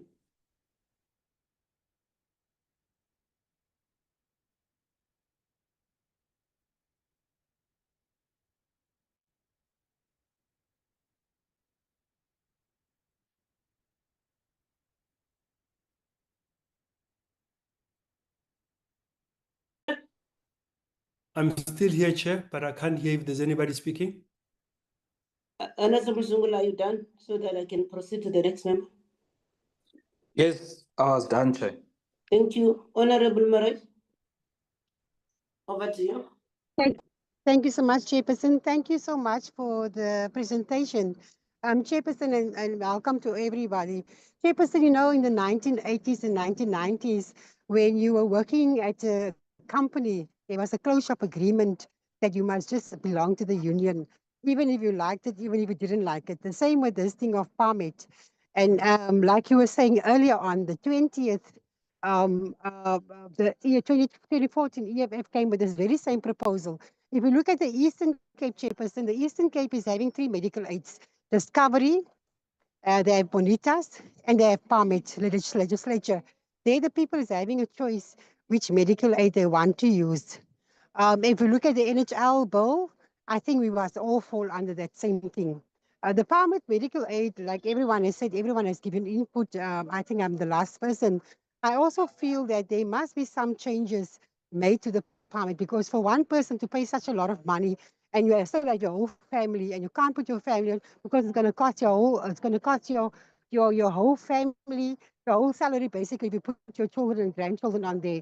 So, Chairperson, I agree with what Honorable Letlape, and I think that there must be a freedom of choice, a freedom of deciding where you want to go, because that is the problem that we are having at the very moment. That is what my input, Chairperson. Thank you so much, Chairperson. Thank you. Bye. Can I allow Honorable Keko as the last person to comment, Dr. Letlape, so that you can then also deal with all the issues that she might raise? Over to you. Thank you, Honorable Chair. Greetings to you, greetings to the members, greetings to the staff of Parliament. Whoever is in the platform, I greet all of you. A lot of questions has been asked already, Chair, but let me just choose those that have not yet been asked. My first question would be to Honorable Letlape, just to check whether or not he is a member to this medical scheme of PARMED. If yes, I would say he's talking out of experience. If no, I would say he has broken the law. But it depends on how he responds to my question. Also, Chair, I wanted to check whether or not the member has consulted those that are part of the scheme, like the ones that he mentioned that they are covered under this medical scheme, the judges, the MPLs, because the bill is in front of us now as portfolio committee members. At what stage, or has that happened already, the consultation? I am asking that, having in mind that even those that are former members of Parliament, judges, whoever was covered during the term of office is still covered under this scheme. When will those ones, that category, be consulted? Also, Chair, to check if the Parliamentary Legal Services are involved in the process If not, I would suggest that they come in, because that would be a response to what was raised by Honorable Mtubatse, to say there was once an ad hoc committee, there were once recommendations made to Parliament, there was once a motion. So one would say, even if we may agree or not agree with Honorable Letlape, but the subject under discussion today may be meaningful, so that we understand when to revive that process of the 6th Parliament, because there were recommendations. And I think those recommendations were talking to what Honorable Letlape is suggesting in front of us today. I will not talk more on the issue that has been raised, that the fewer the numbers may result in the scheme not being functional or affordable, the fewer the numbers. That it was suggested that the scheme be open to some category of people, I think was a right way to go. I think the shortest route would be to check if we can't revive what was agreed upon when that motion was tabled, and the recommendations of that ad hoc committee. I'm not against what was raised and against how he responded, but I think the bigger picture here in this problem that we may be having, because we understand those that are members of PARMED will understand that, yes, PARMED may not be affordable, but the bigger picture is the implementation of the NHI. That's a bigger picture. That's why all members, most members are talking about that. I think I have another direct question to check if the bill suggests that the PARMED scheme be reviewed such that it is voluntary, which will give a member a choice of a medical scheme. That is also a direct question, Chair, but other questions have been asked by previous members and responded to. Let me end there, Chairperson. Thank you very much.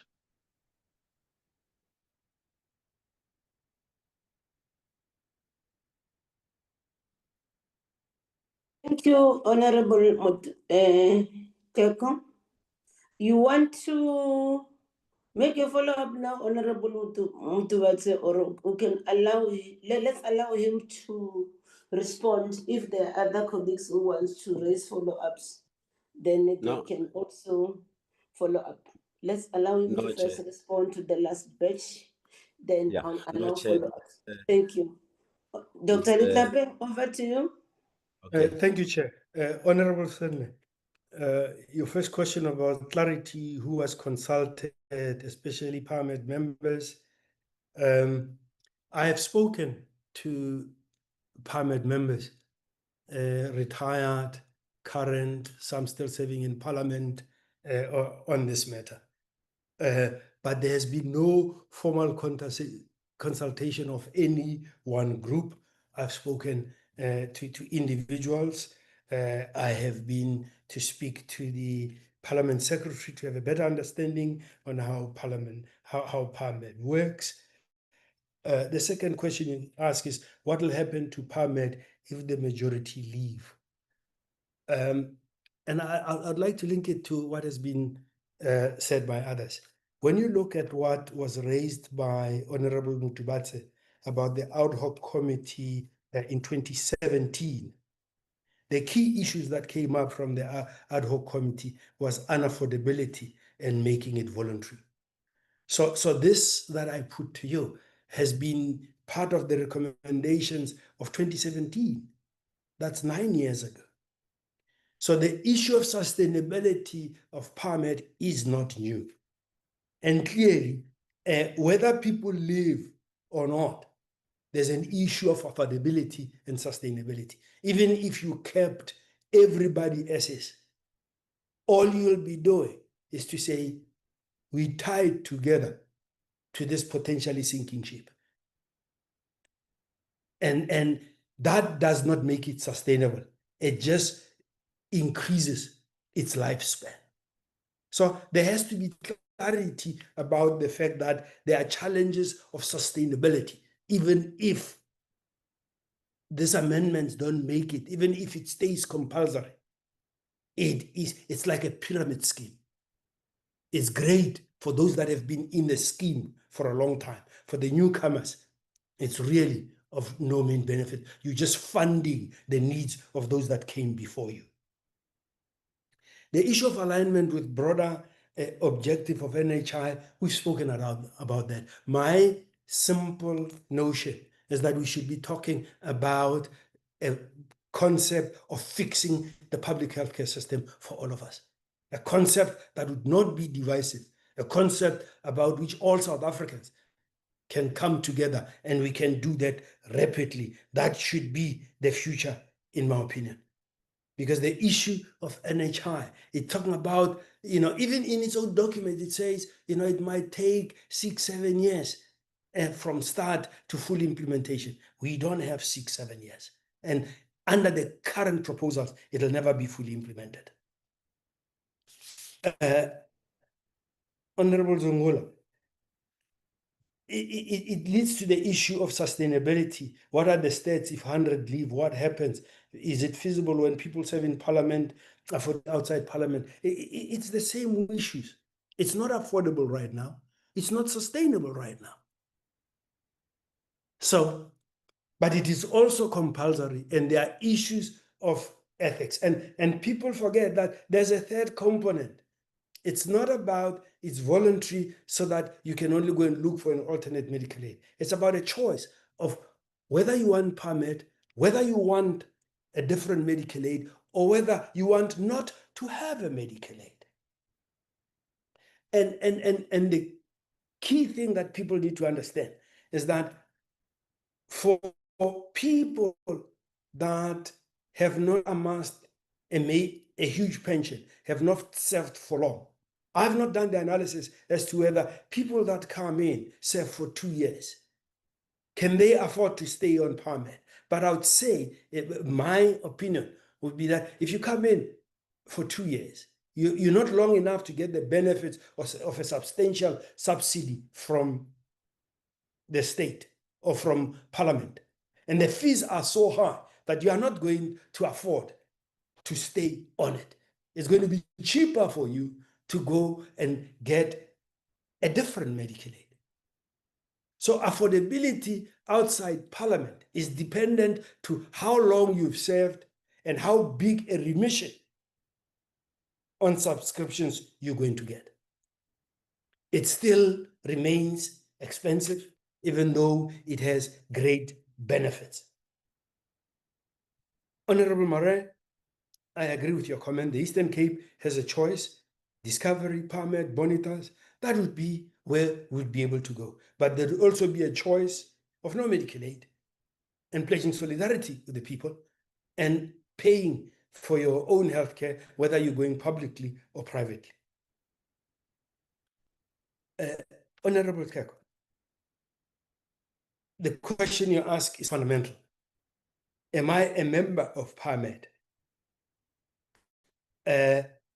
I am a conscript of PARMED.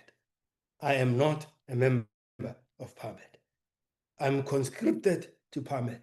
There have been deductions from my salary since I joined Parliament. I was on a different medical aid with my wife, and I continued to use that medical aid.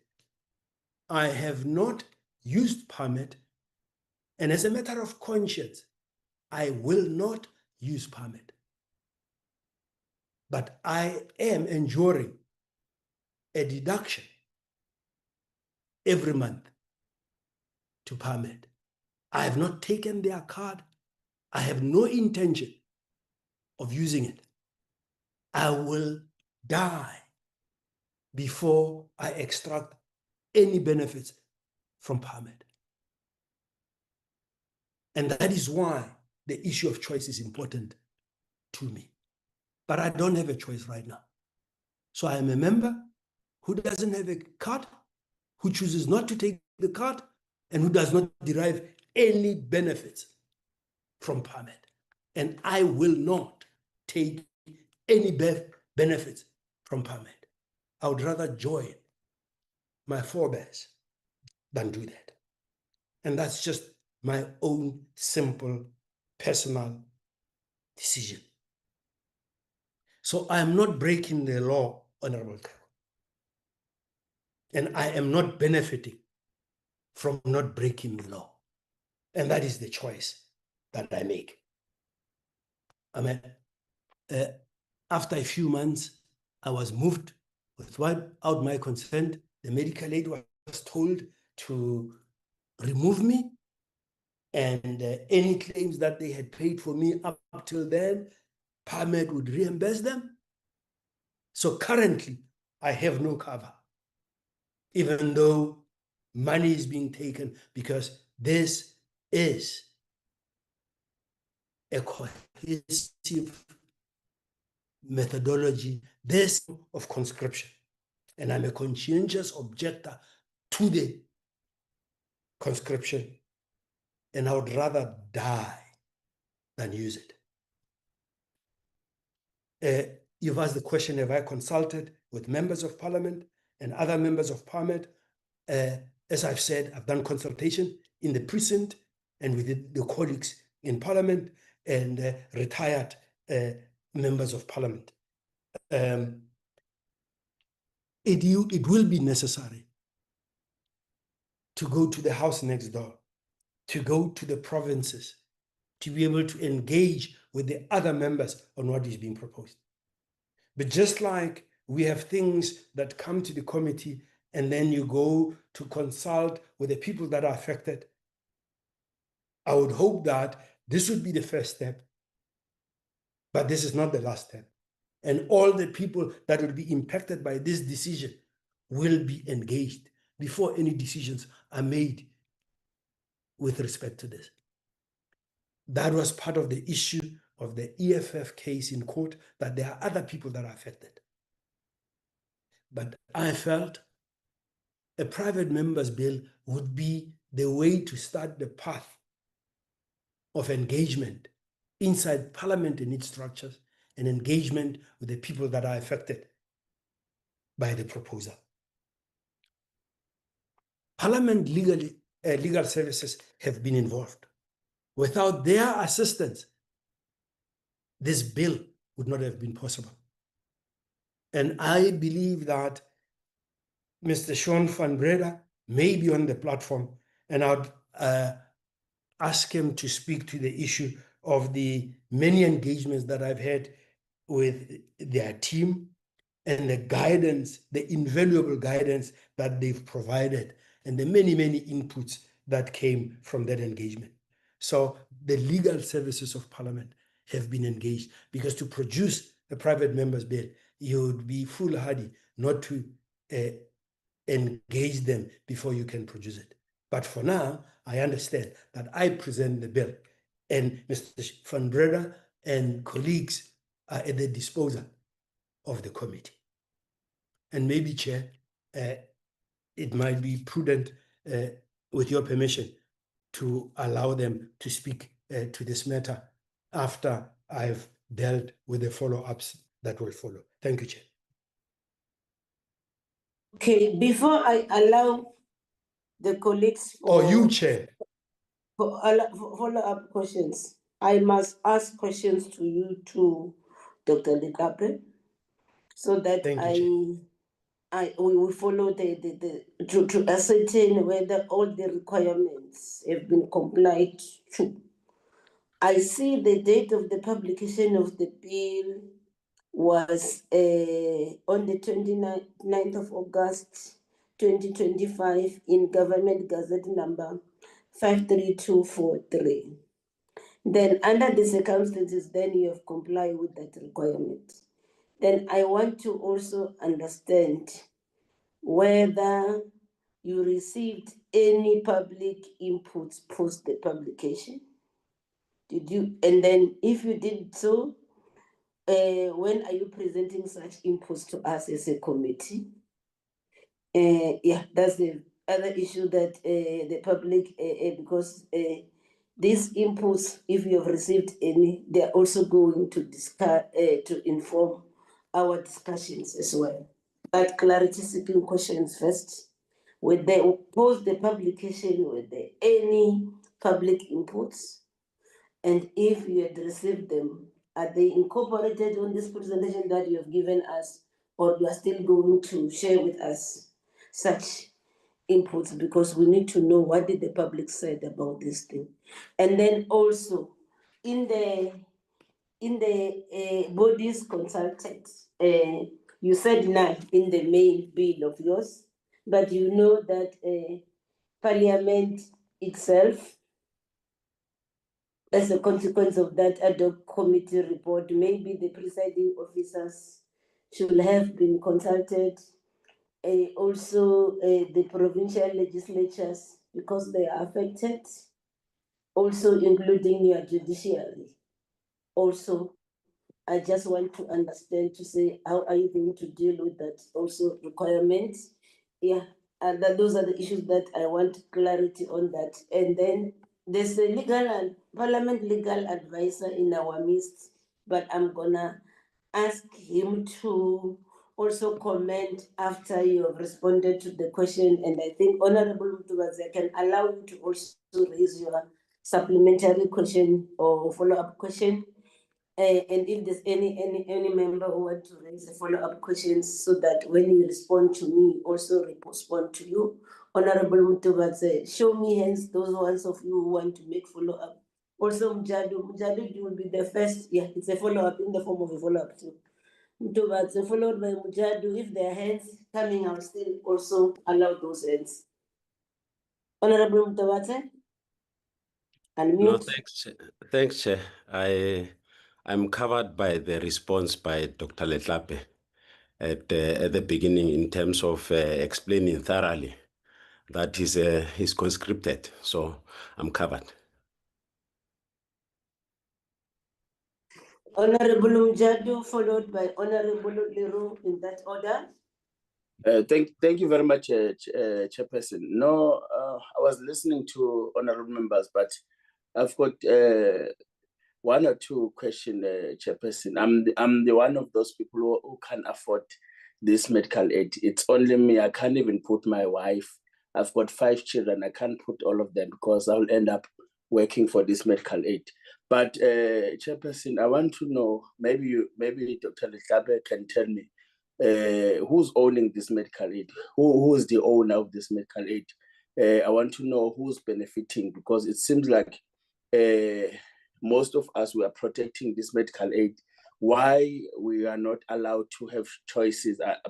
I agree with Dr. Letlape, because most of us were coming from we are coming from a different background. So I can't allow a chairperson 15,000 to be deducted on my salary. I will end up getting nothing back home. So it seems like a chairperson, we are saying we are under democracy, but I feel like we are still under apartheid government, because what is difficult to this parliament or to give us a chance to have choices.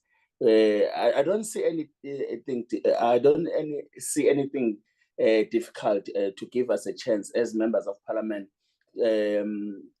As Dr. Letlape mentioned, that even in Eastern Cape legislature, they are allowed to have 2 choices. So why in this in national parliament we are not allowed as members, especially new members? I'm paying about 9,000 rand, only me. I can't put my wife, I can't put my children. So thank you. Let me end here, Chairperson. Honorable Leroux, in that order. Sorry, is that me, Chair? Yes. Thank you. Yes, that's you. Thank you for the feedback, Dr. Letlape, and that yeah, I think that there were just a few comments that I wanted to make. I think the first one is that I think you talk about the PARMED as a pyramid scheme, and I think that that is not a fair yeah, it's not a fair way to characterize the scheme. It's being run by a board. It has a financial oversight, and although I certainly agree with you that costs have gone up, from my understanding, it is a viable medical scheme as it is with the membership as it is currently. It would certainly become a pyramid scheme if membership. Compulsory membership was taken away, and so in a sense, what we would do if we take compulsory membership away is we would turn PARMED into a non-viable medical scheme, which also I think has significant ethical consequences. If we were to do that, we are then basically condemning everybody who's paid towards the scheme for 5, 10, 20 years, who are relying on the scheme to have lost those benefits. And I think that is a significant ethical consequence and ethical question that we need to understand and recognize. I think that the question and the objection that I understand from you, Dr. Letlape, is that the main concern for you is this idea that you have no choice around joining this, and that is your major moral objection, and that is the reason why you're not using it. And I'm not sure if I completely understand. I mean, that as an objection, because I think that employers can, by law, require you to join a specific medical aid, and so perhaps that is the aspect that needs to be, and we can get advice from the legal advisor in Parliament to go. But I know that, for example, government employees are compelled to join a specific medical aid if they want to have a subsidy, and so Jim. So I do want to try and see if I understand it correctly. That is the thing on which it hinges. Now, for me, what I see PARMED as being, and from my personal experience and and I have to echo the sentiments of all the honourable colleagues, that it is a very expensive medical scheme in the short term, but it's a bit like being forced to save for something in the long term, because I know it's going to be beneficial to me in the long term. And I think that that's the principle that the scheme works, and it works that we pay a lot while we're earning a salary as members of Parliament. When we retire, we are voted out. We then have, depending on how long we've served, benefits that accrued because of that payment, and we then get a fantastic medical aid for an incredibly reasonable rate. And so for me, I think the long term, I understand the pain that everybody has in the short term. I'm exactly the same as Honourable Jadu, where I'm the only member that is on PARMED because the cost, my wife, who is healthy, is on a much less expensive medical aid away. But I recognize that for me in the long term, this is going to be beneficial and helpful to me. So I think it's a complicated issue, but I feel like the main issue for me is that I have a real ethical problem with us forcing basically medical aid to go bankrupt if we do this, and that is my major concern around it. And although I recognize the issues of freedom of choice, I do feel like that ethical issue weighs more heavily on me. Yeah, that's the main point I'd like to make. Thank you very much. Yes, before you respond, Honorable Dr. Letlape, yeah, I think to re-emphasize the concerns raised by Honorable Leroux, PARMED is a closed medical aid scheme. And then it's a medical aid scheme that is only open to certain group of individuals rather than the general public. I mean, we need to dismiss the notion it's a a pyramid scheme. And then also, you will agree with me with the experience that closed medical schemes are also required to follow the same rule as open schemes do, which are governed by the medical aid scheme. And it will be important also to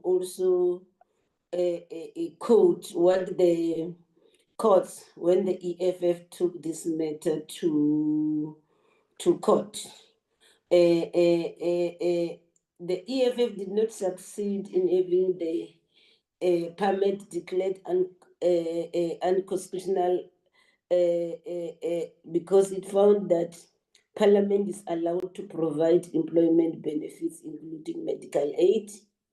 And then PARMED operates as a workplace benefit, not a general public healthcare system.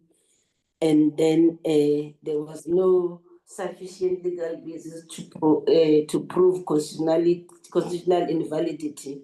So in the sense that I think the rule that we are following, so that we don't say it's a pyramid scheme, we're following the proper route, because if you read the resolutions of Parliament post the establishment of an ad hoc committee, there were recommendations as Honorable Mutabatse raised them in the meeting. So I should think on that one. For now, I think it wouldn't be good, or it would be unparliamentary to call this scheme a pyramid scheme. I just missed that, and thanks for reminding me, Dr. Nero. I had wanted to deal with that. Also, to respond to Honorable Mujadu,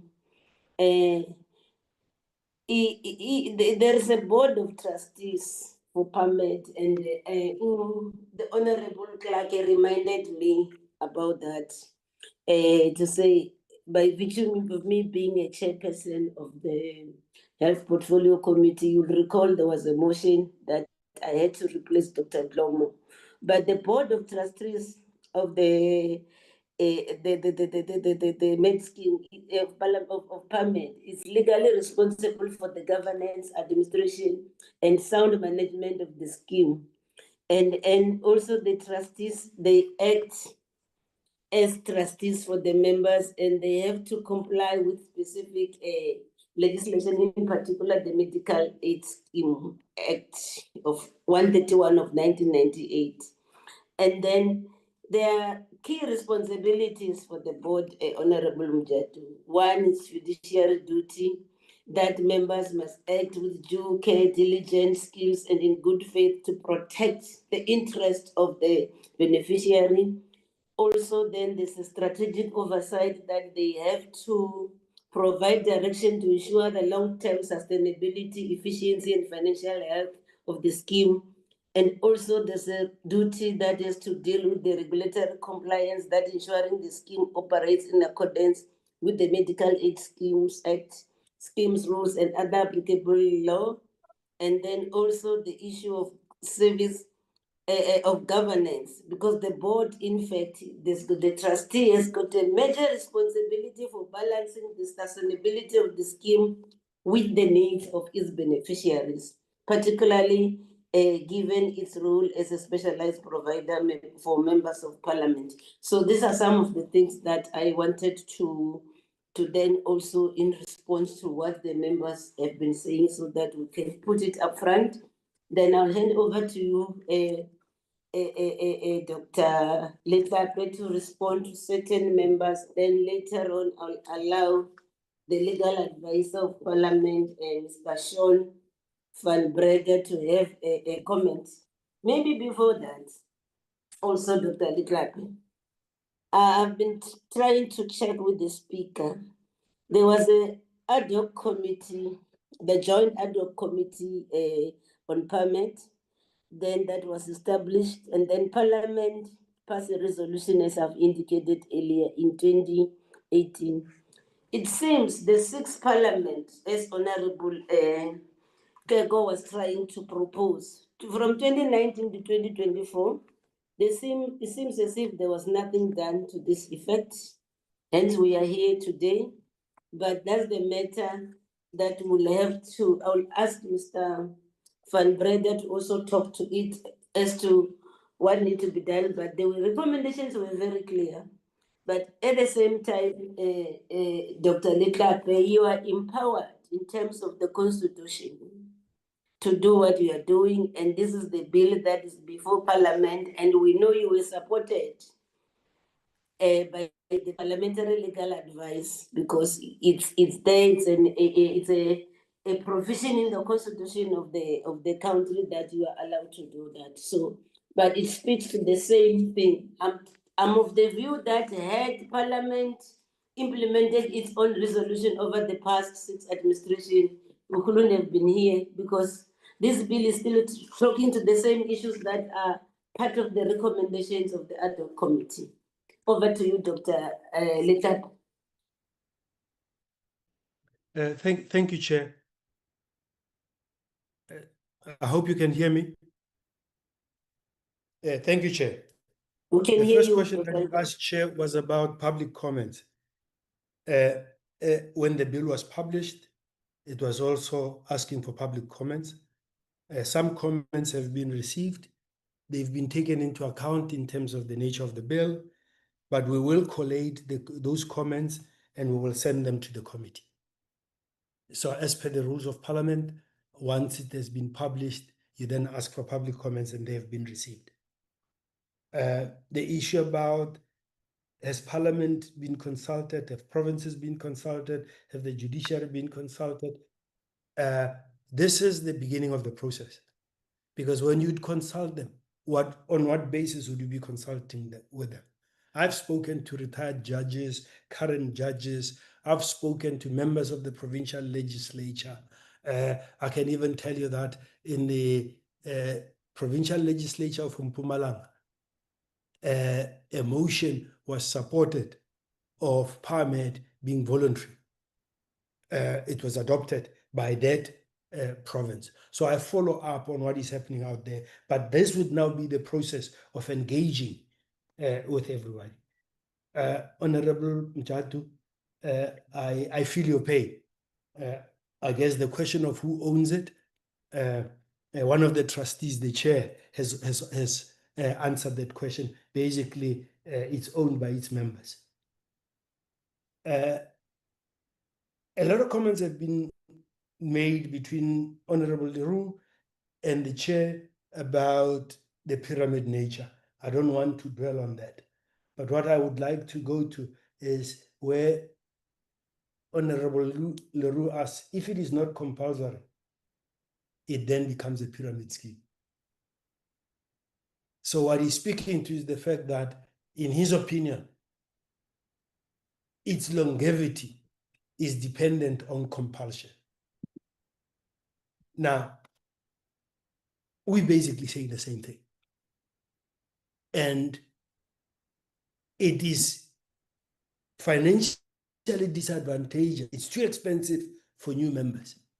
But I guess those that have been in the system have paid their dues, and the benefits would be tremendous.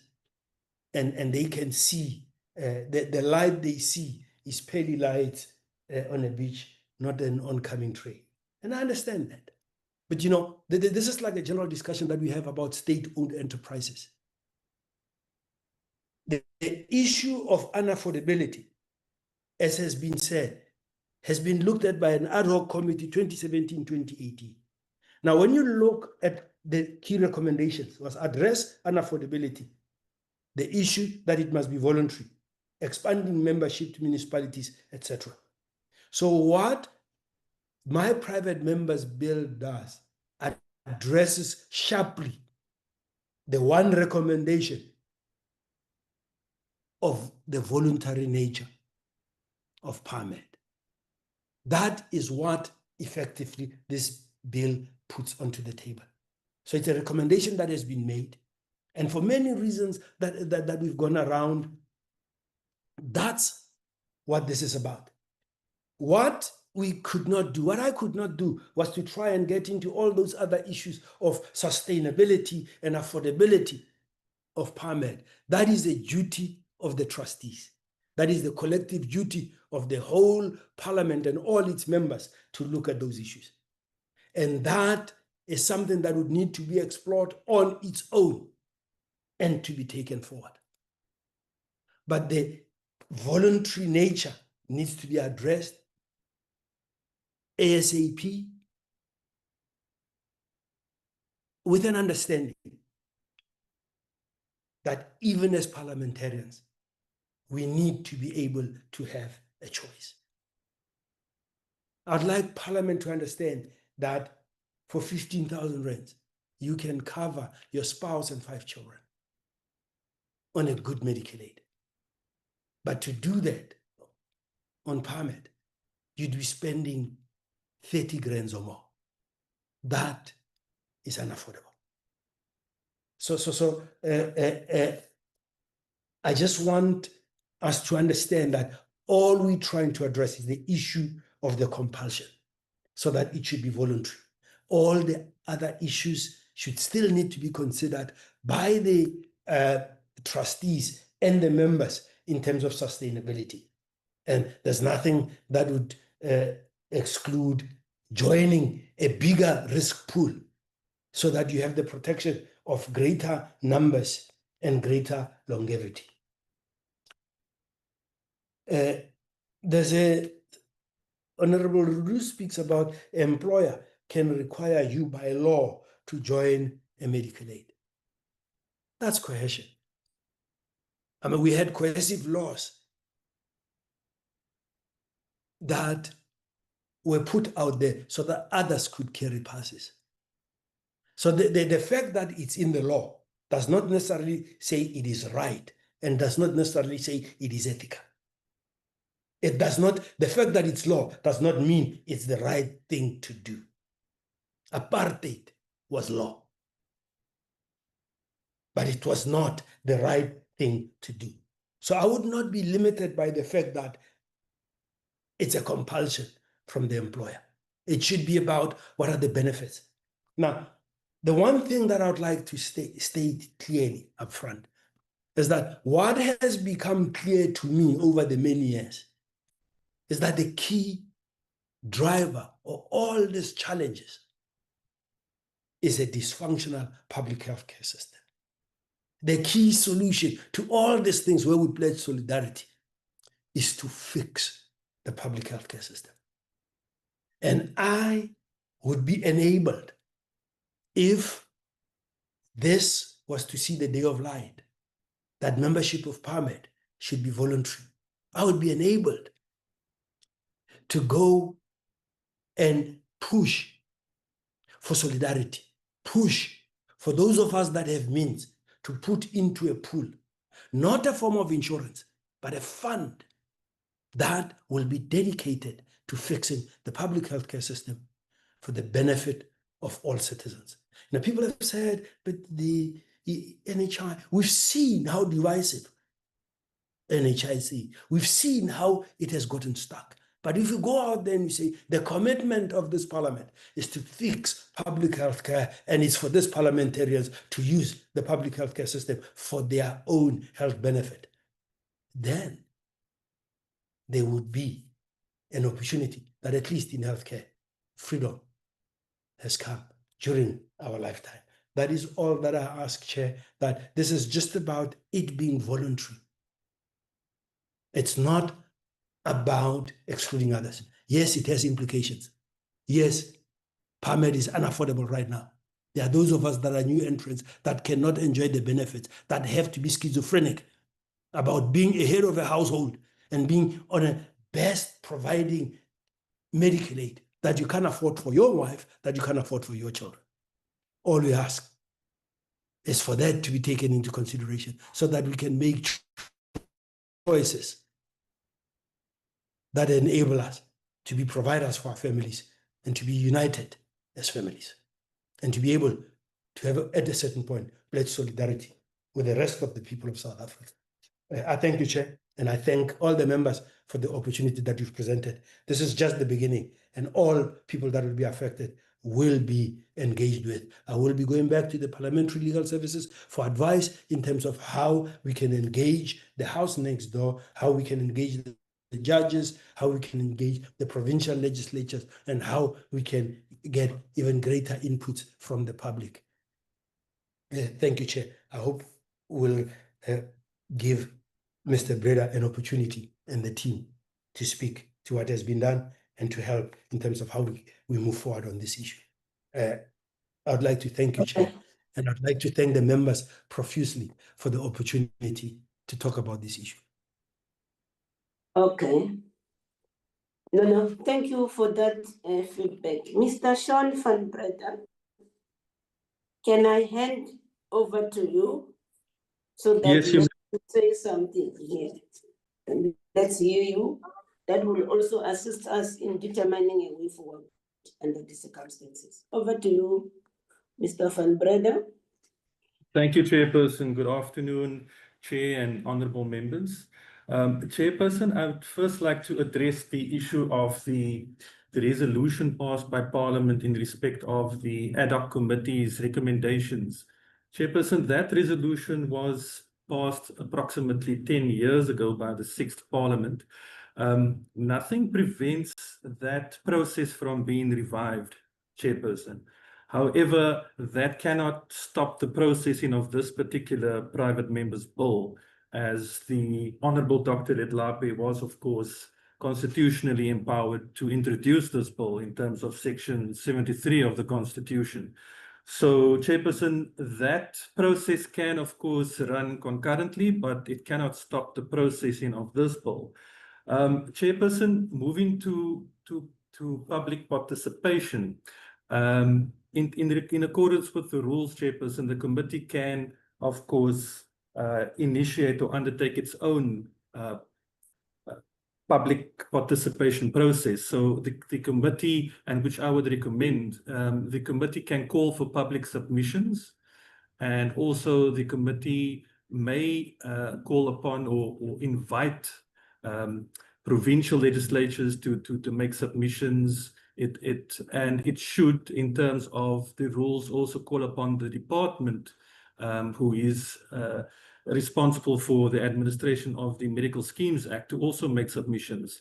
Chair, and I would also recommend that PARMED itself be invited to make submissions in respect of the bill. So, Chairperson, in respect of public participation, this process will still commence, and that is then a process which is controlled by the committee.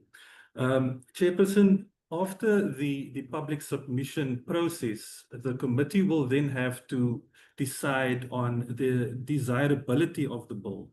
So with regards to desirability, it would have to pass a motion of desirability. So the committee would have to vote on whether this bill is indeed desirable or not.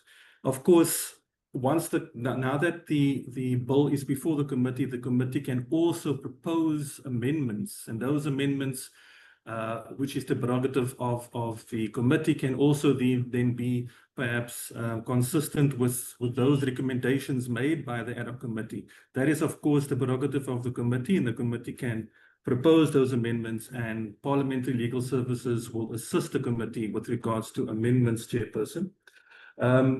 And that would have to take place, Chairperson, the motion of desirability, that will have to take place before we move to the clause-by-clause deliberations by the committee. Chairperson, there was a question or of clarity regarding employees, government employees having to be members of GEMS. Yes, indeed, they must be members of GEMS to receive a subsidy from government. Otherwise, they would have the freedom of choice. Chairperson, we'll get into constitutionality and other case law that I'd like to refer to when we get into clause-by-clause deliberations. But for now, I thought I would just address these particular issues. Chairperson, that's all from me, unless you have any further clarity-seeking questions. Thank you, Chairperson. I think you've clarified almost everything, unless members have got follow-ups on your submission. Can I see it by show of hand?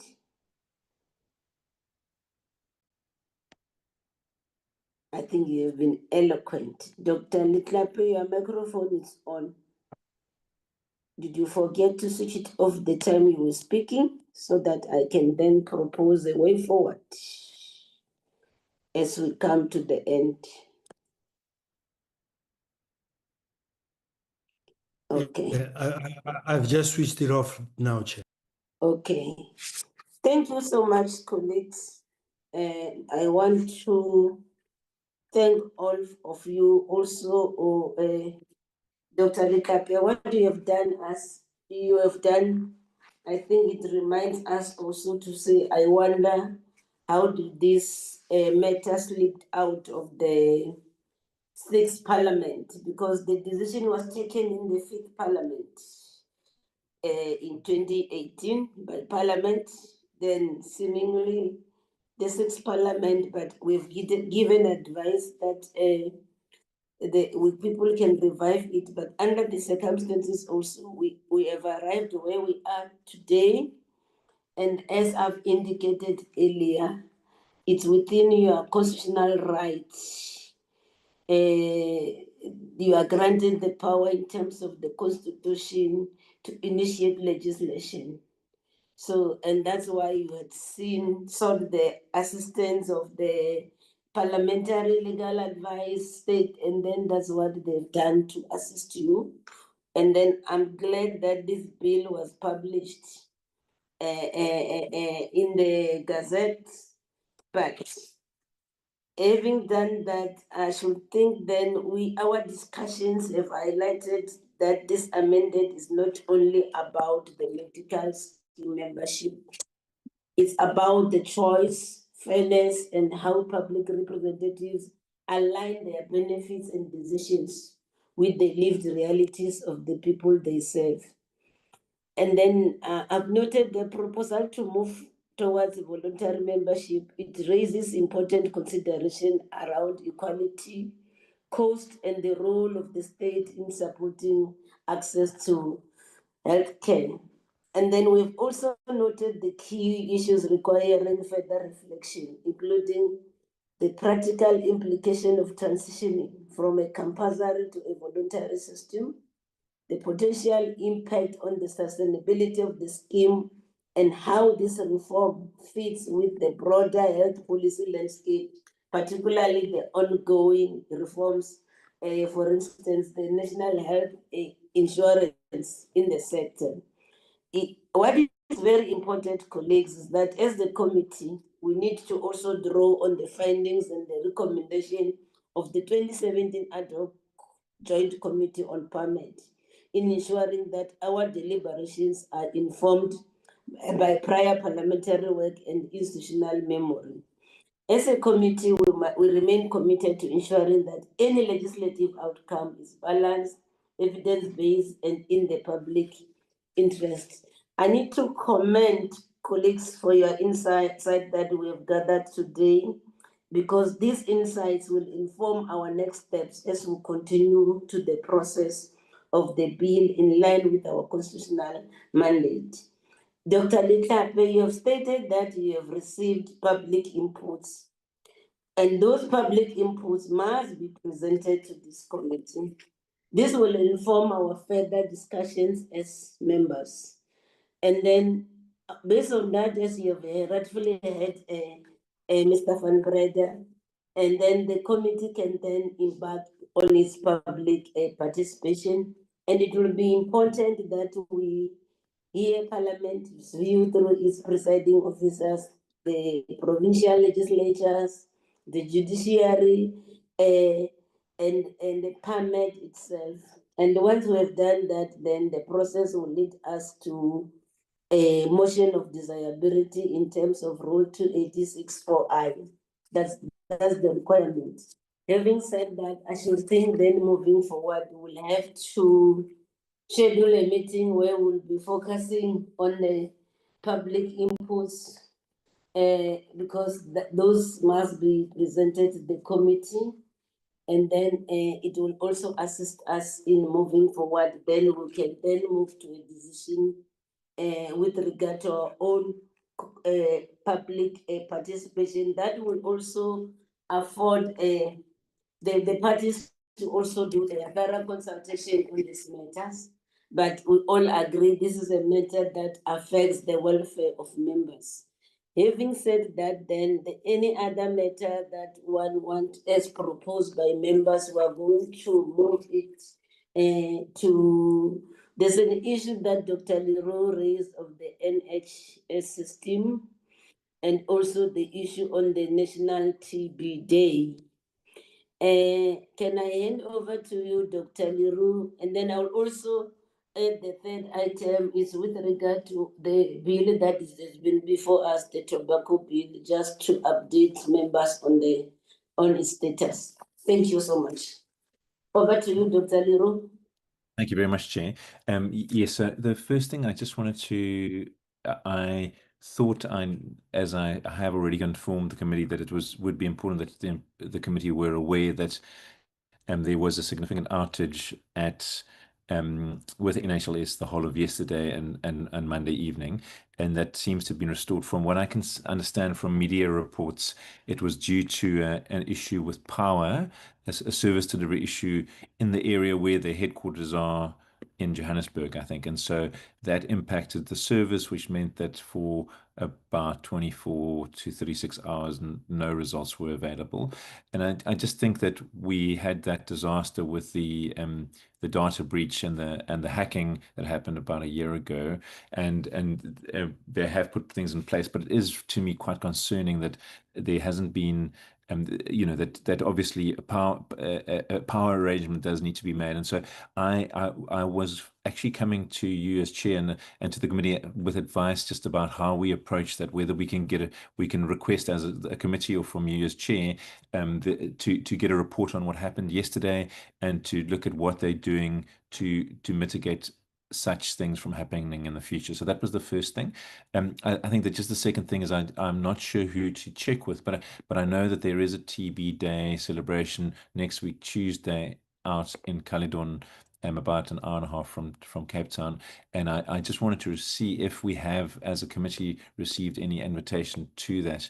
And I suppose we could, those who'd want to go, I suppose we could ask if we could attend, but I just thought I'd bring that to the attention of the committee as well. Thank you very much. Thank you so much. I think the PLO is also attending to the meeting. It's in the meeting, I think, on these two items, especially with regard to the NHS system. I think when the minister comes to brief us, we'll ask him to also prepare a brief to that effect based on your previous engagements on this matter so that they can be able to share with us what happened. With regard to the National TB Day celebration, thus far, we haven't received any communication from the department. Also, the PLO will be able to appraise the minister so that if there are those members that include all other these national events that members feel they need to attend, I think with members, it will be a good thing. Thus far, there's no invitation that has been received on our side. That's what one can also say, that it's a matter that the committee secretary will follow it up. Also, the PLO is in the meeting. He will be able to also update us immediately when such is received. It will be shared with members to that effect. The other issue that I wanted us to also announce on is in relation to the proposed amendments to the tobacco products and electronic delivery system control bill. This is the matter that we are all still consulting on. And one is of the view that at some point, we need to have an in-committee meeting post the consultations so that we are clear what is the political parties' views on this matter. So that's the matter that we are still busy consulting with all parties that are in the committee, so that we must have that in committee meeting, so that by the time we go to the motion of desirability, we all know what is the parties. So we have had the inputs from the departments. They've explained, they've tried to compromise on certain matters, but there are still those concerns that political parties have. So we are busy, we are in the process. If you are not yet consulted, don't worry, during the course of the week, you will also be consulted as the various political parties in this who are in this committee. So that's the announcement that I wanted to share with you. Also that because then as and when the agenda is open, because we had scheduled that, I remember Honorable Zungula even said the way we are dealing with this program is like the motion of desirability of the bill is going to be accepted. And at least you raise that caution.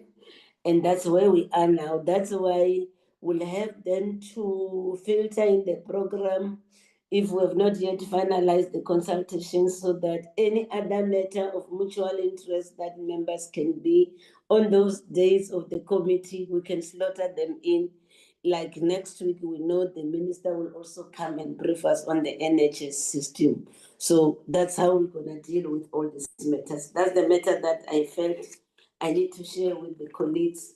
And basically that's it. And then at some point, you'll recall we adopted the program, like this meeting of Dr. Letlape was supposed to have been held yesterday, but realizing that the House was going to adjourn late, that's why we had to make adjustment, and then we had this lot, and we had to move the meeting to today. So there will be that adjustment, but also when we do that, we'll be considerate of the members' availability. That's why when we asking, she's postponing the meetings, then we like to hear your view, check your availability, so that if there are quorum issues, then we're able to then postpone the meeting in advance, so that we're able to cater everyone. So under the circumstances, I should think that's where we are. We are busy with the consultations, and then you'll be informed in due course. The last item before we adjourn, there's an issue of minutes that need to be flighted, so that we consider them and then move for the adoption of the minutes. Can I ask the Secretariat to do that, so that we deal with the matter? As she's doing that, if there's anything that members want to comment on the issue that I've raised, you are free to do such now. But it was just an update. Do we move to minutes, colleagues? I see no hand. It's like there's consensus that we need to move to minutes. These are the minutes of the 4th of March. We held this meeting virtually, and then that was a further response by the Department of Health on issues that we raised during the public hearings on the Tobacco Control Bill. And then also the minister briefed us on the National Health Insurance, NHI. So we also considered the minutes of the previous meeting. In terms of attendance, is there any member who was in the meeting that felt he or she is not recorded or reflected as such? If you keep quiet, I know you are covered. Okay? Can we move to the next parliamentary support staff? This with the colleagues that were there. Also, the Department of Health officials in attendance, they were led by the minister then. And then we did open the meeting. And then we've considered the adoption of the agenda, which Honorable Clark moved and Honorable Mutuvasi adopted. Then the minister on the arrest of the officials in the department. That's how the minister told us. And then also Honorable Clark has since written the letter for the minister to come and brief us on the matter.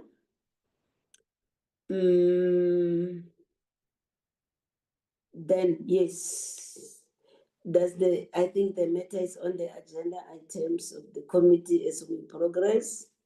Then that's how we resolved on the matter. Then further responses by the department.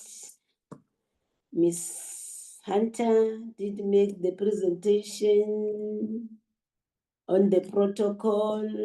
She explained this is what happened. Also, the issue around new generation nicotine products, also for non-combustible and smokeless tobacco products. There was an issue also on cultural practice that she raised there.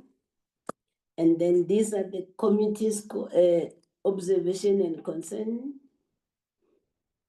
as per the bullets listed there.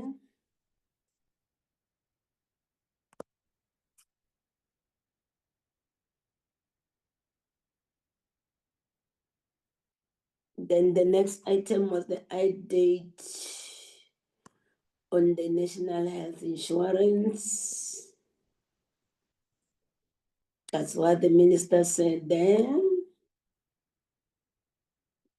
And then the resolution, we said there should be a follow-up meeting that will be scheduled to allow members to further engage with the department on NHI.